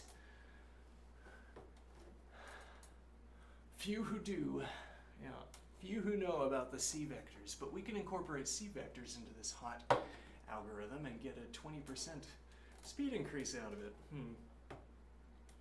Now, so this is something you might imagine a model doing on a database. Patrolling the database, checking proofs, learning about proofs as well, I suppose. If there's this omnipresent proof system that we apply to all of our algorithms to confirm that we have indeed solved the algorithm we were trying to solve. The model is getting proof in the getting training in the association between proofs and algorithms that instantiate them, implement them. Okay. And now the model says 20% efficiency savings. The author of this code was good at proving, but not so good at implementing. And now we'll reap the 20% savings on the efficiency. Right? You could imagine a kind of game like this where you peruse code bases and improve them in this fashion. So long as you keep the proof, the system as a whole has a guarantee, I suppose, that no subset of the code has failed a proof check. Whatever that means would depend on the hygiene of your proof checks, I suppose. Like what you're guaranteeing with your proof checks. If you're guaranteeing, well, the idea is that you prove the validity of your proof for instantiating an algorithm.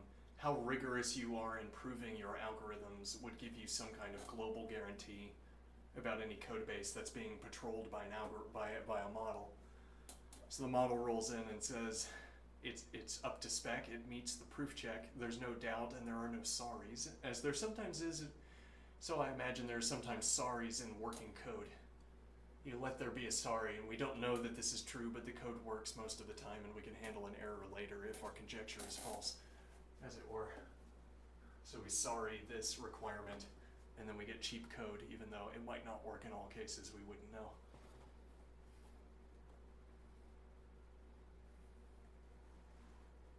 Now, what is the idea?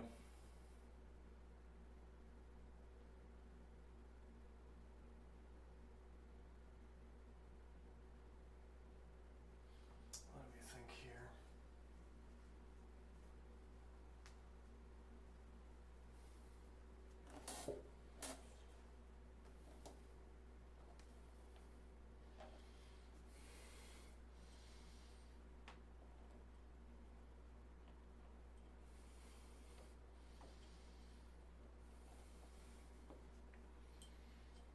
So the model is reading code.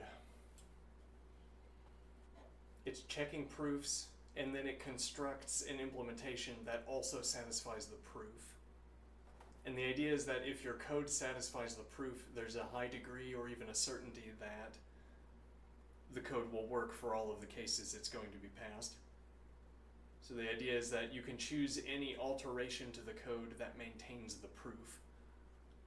So the model rolls in with a superior knowledge of implementation details and replaces the slow code with fast code. Better implementation details. Okay. Now you don't need the model to be solving your architecture, you only need the model to be able to choose better implementations within the constraint of a proof.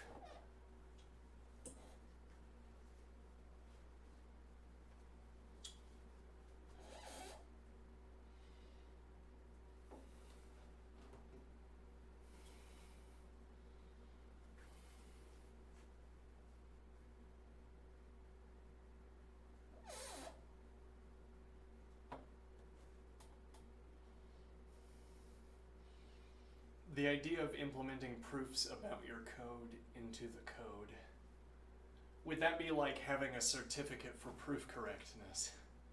A certificate for being able to claim that your code meets a certain criterion.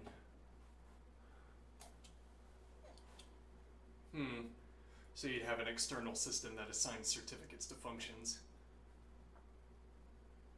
Meets this proof check.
This is exhausting. Yeah.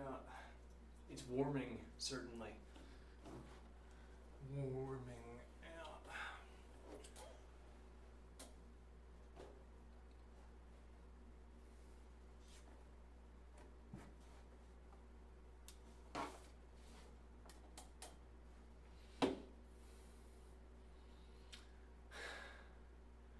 Doesn't reset.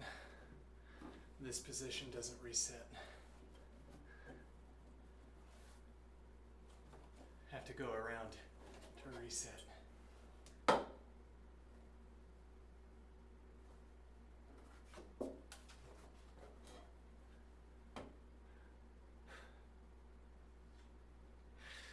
A trained hand at opening chairs, yeah. I've opened many a chair in my life. Many a chair. Here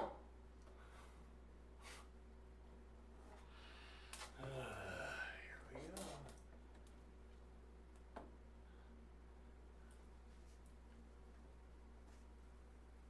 No, rest. Yeah, I would need to do this. Well, if we want to allow the back.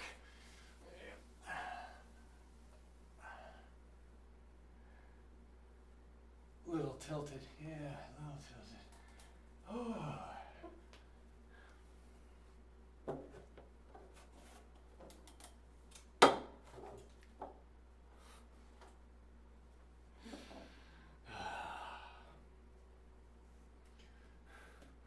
Want to do this for 30 minutes a day for the remainder of our lives.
Oh, you're failing.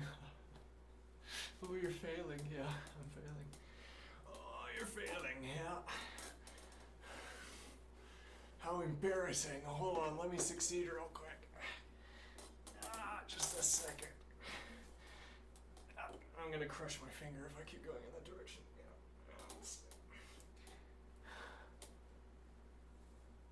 There we go. The terrible anxiety of not succeeding has been alleviated by success, yes.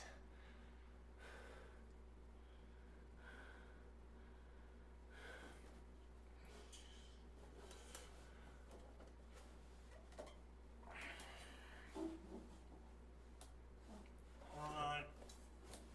There I go. Really need to have my hair up.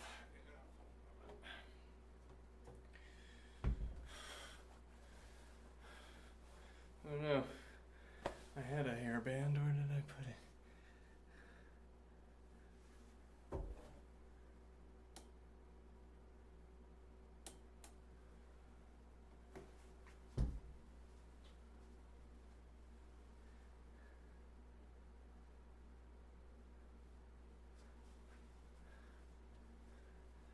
You know what? They say, do what you love and you'll never work a day in your life. Which means you're lazy. Get to work.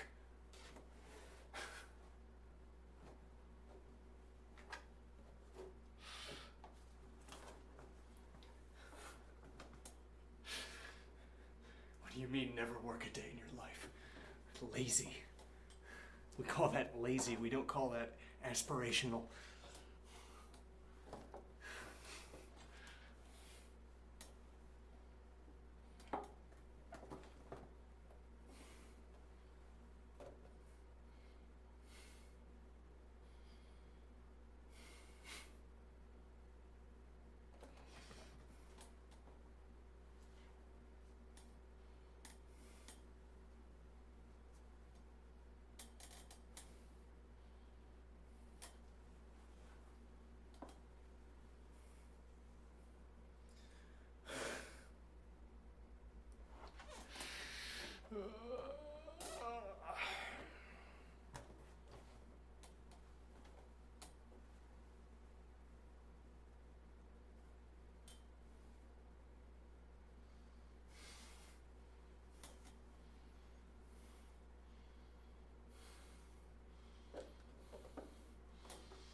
Kind of a deep down exhaustion we're going for, you see.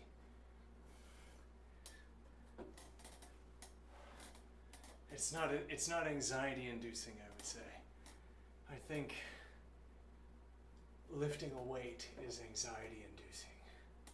I don't like the sensation of trying for the last rep. I really don't like it. You gotta do it. You gotta go for the last rep. You gotta, until you literally cannot lift the weight anymore. No, I don't like it. I don't like it.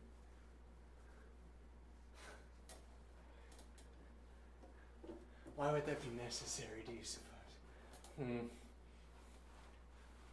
It's anxiety inducing. What if I can't get it again? What if I can't lift the weight again? You know how embarrassing that'll be?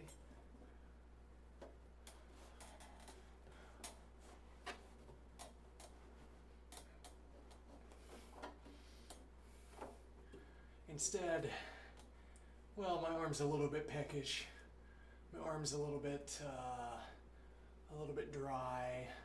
I think I'll go exercise something else.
You have to be unafraid of an accusation of frill. You imagine there's some more precise activity that I could be performing, but I have coded it with frill. All these unnecessary details to my action. No, these are selections for what my action is. This is not frill, but specification. It looks the way it does because it should look the way it does.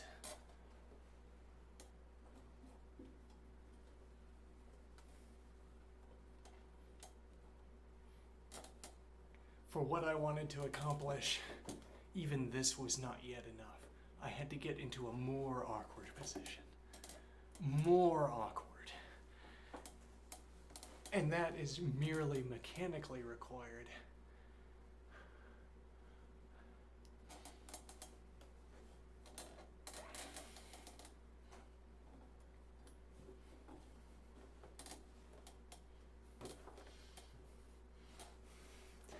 More awkward still.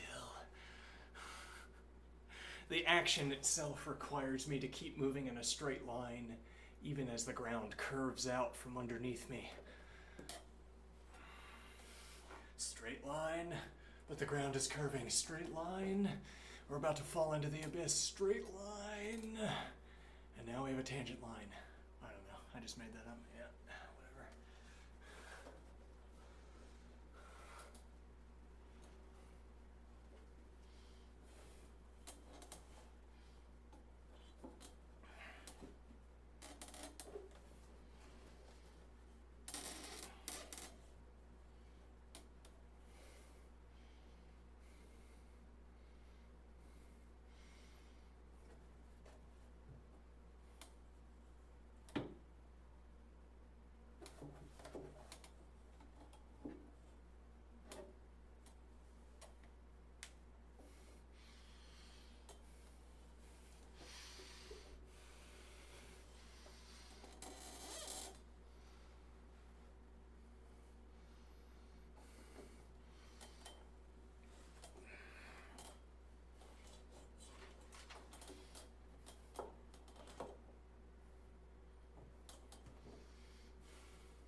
Out of bounds. No use of head. Yeah. No use of like bearing down with chin. No. That flip is also kind of out of bounds. Let's see here.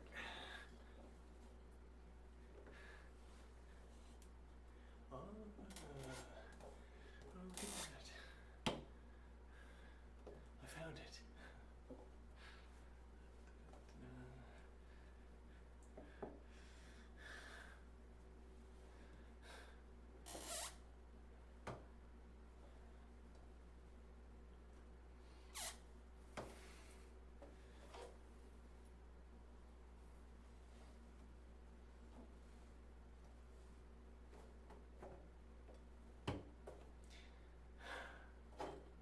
Oh no, my hair.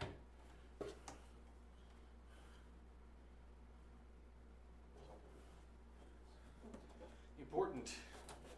The ability to flip. Did I succeed? I can't tell.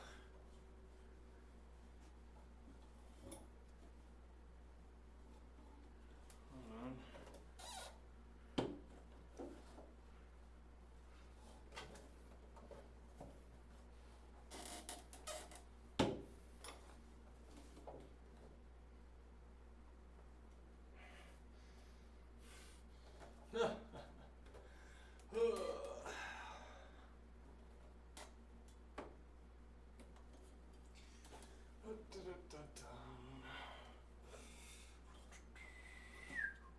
Cheating. Can't clinch with the upper arm like that. It's like if there's an exposed nerve, you can't push into, you can't squeeze into an exposed nerve to hold weight in place. just, if no one can do those kinds of tricks, no one tries to do them, no one injures themselves, there's so much else you can do. Though this might be cheating as well. Depends on what rule set you're following.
Question of whether we reclaim these hours into a grounded activity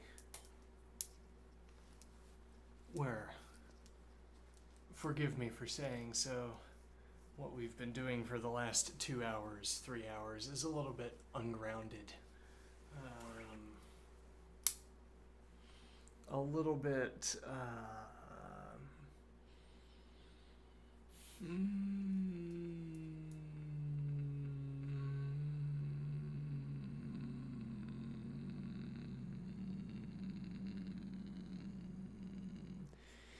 if it's still going in the right direction, it is maybe not going there most directly. I wonder. Consistently, well, rather, on a regular basis, I have a worry that maybe we're not going fast enough. And the only way I see to go faster is that these hours are also given over to study. Well, is this not study? Sometimes it is. Though the winnings we get from this study are unclear. They're not prepackaged. There's a kind of prepackaged ladder, prepackaged routing.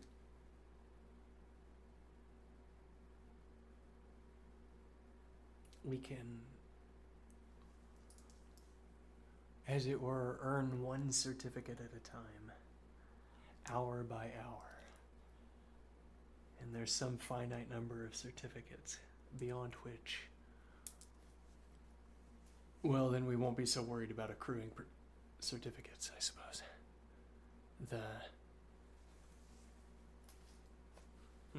Something hovering overhead.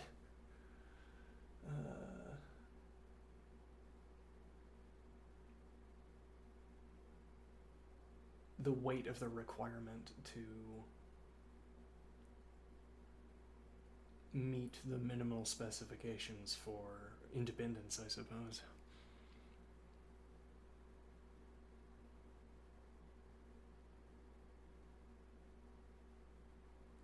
The recurring concern.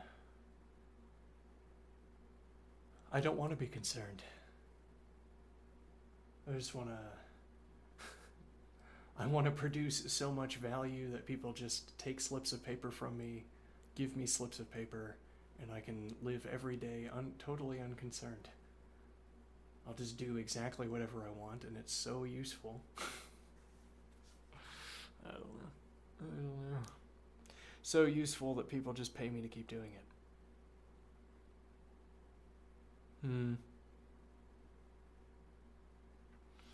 This recurring concern.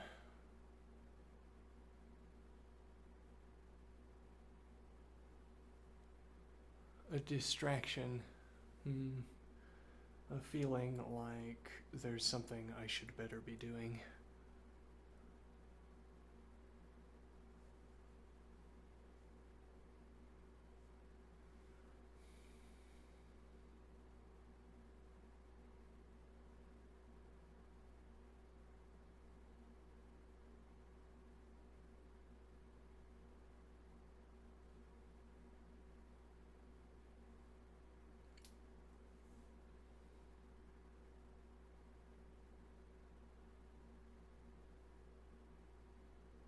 I wonder if you could put a kind of proof filter.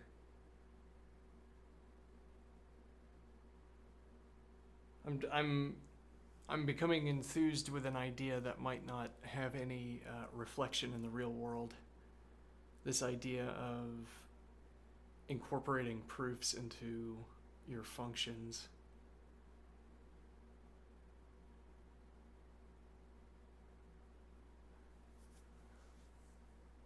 I suppose the gain from these proofs would be you could prove that a stripped down algorithm that doesn't handle all of the edge cases is allowed for and justified. Well, allowed for anyway. This is one of the details. It's not a guarantee that the implementation I'm talking about is possibly implementable. We're just we're filling in details without knowing whether what I'm talking about is possible or not. Interestingly, could it be possible to put a kind of layer, a buffer of proof, and gain efficiency by allowing yourself access to cheaper options?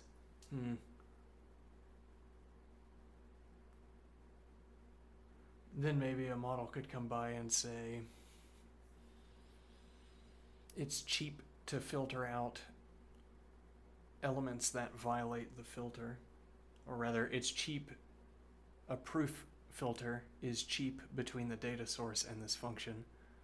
As it were, there are so few edge cases that if I put a proof filter in front of it and we gain access to the efficiency, it pays for itself whenever we have to deal with an edge case.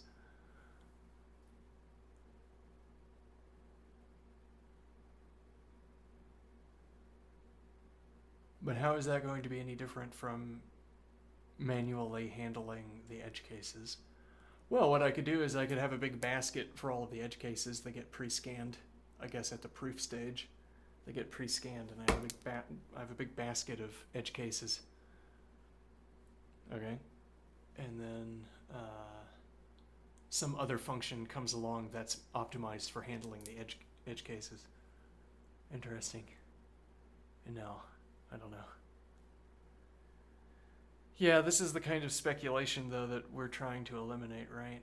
And it's the fact that we descend into this kind of speculation, this kind of open... Well, it's not... Like, if we were knowledgeable enough about these questions, these examinations could be grounded and they could be making progress. They could be grounded and they could be practice. Whereas when I let my mind wander freely and construct whatever sentences I find interesting, I could be talking about things that can't exist. And then I have a practice, but it's less aligned with talking about things that can exist, as it were. You just have to get over the hurdle of being able to talk about objects complex enough to host the observations you want to make. So I am thinking for myself. If I can get over the hurdle where I can talk about objects that are complex enough to hold the kinds of characteristics I want to distinguish between, then I can distinguish between them in fact in mathematical constructions, as opposed to distinguishing between them in grammar, as when I merely let my mind wander.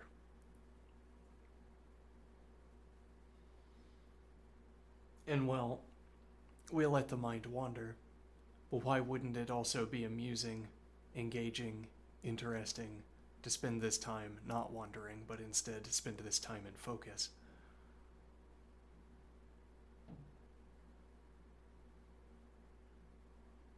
If we were actively engaged with the practice and doing it openly, sort of openly engaging with our practice, why would that not be as amusing as sitting here and talking about things that might not and might never exist?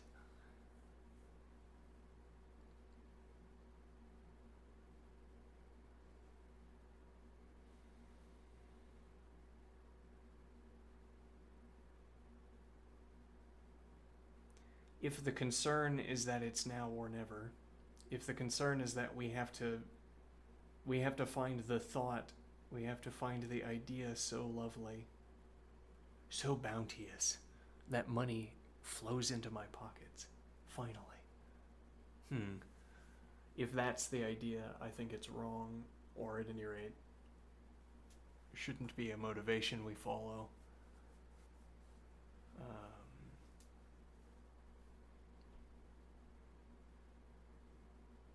I don't think we're slowing down.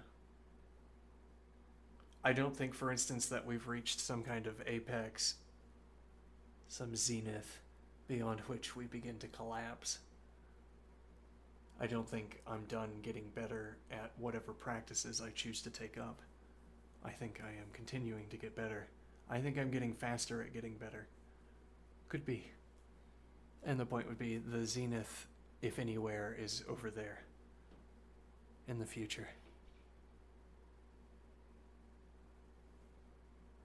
Now, that would be to say that I don't have to come up with the big idea today. I don't have to finish the award-winning idea, as it were. Maybe the award-winning idea of today will merely be a note scribbling of tomorrow.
constant pressure idea from yesterday. I have constant pressure between my hands. I have to choose endpoints for my wrists. I have to choose muscle clusters up and down the arm. I have to jump from muscle cluster to muscle cluster to maintain the same pressure values. Because if I keep moving in the same direction with just this muscle cluster, I'm going to hit an extreme point where I can't keep moving in this line and maintain the pressure. One or the other is going to have to go. And then I could curve around it to maintain the pressure, e.g. And the idea is that I can use a position to pass off between muscle clusters and then keep going in the same direction. And the idea is that if I want to maintain a straight line, I don't have to be able to maintain it with one muscle cluster. I just have to be able to concatenate muscle clusters so that I can choose the straight line, the straight continuation in each state.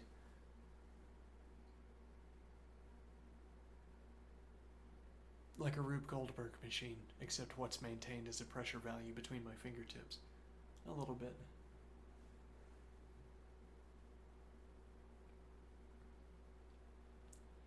I could have jump values between functions. I could say, no, the two functions don't quite line up, you'll see, but they're quite close. And otherwise, they work well together, you'd agree, the two functions that meet up at this point. It looks like there should be a function that has both of them. There isn't. But it looks like there should be a function that has a point here. And then we just get that point really close, and then we just put it under the rug. We don't know if left is up or down, and we don't know if right is up or down, because they're connectors that are just a little bit off, or under a rug. We swept them under a rug.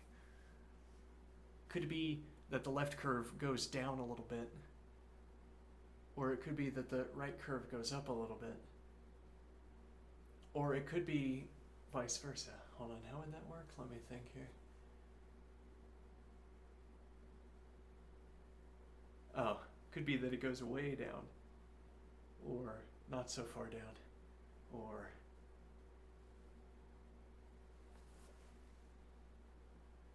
and we just have 1 point thick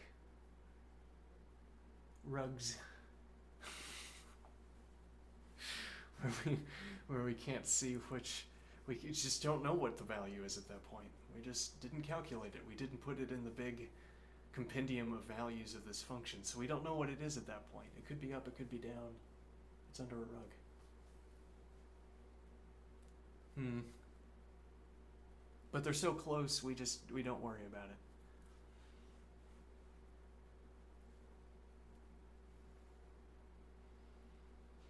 I wonder what constructive analysis is going to look like. I wonder what constructive analysis is going to look like. Well, we'll wonder later, and hopefully, in fact, by reading a book about it. For now, I'm gonna go. I'll see you later. Oh no, wow. It's much later than I thought it was. I thought it was like, okay, whatever. See you later.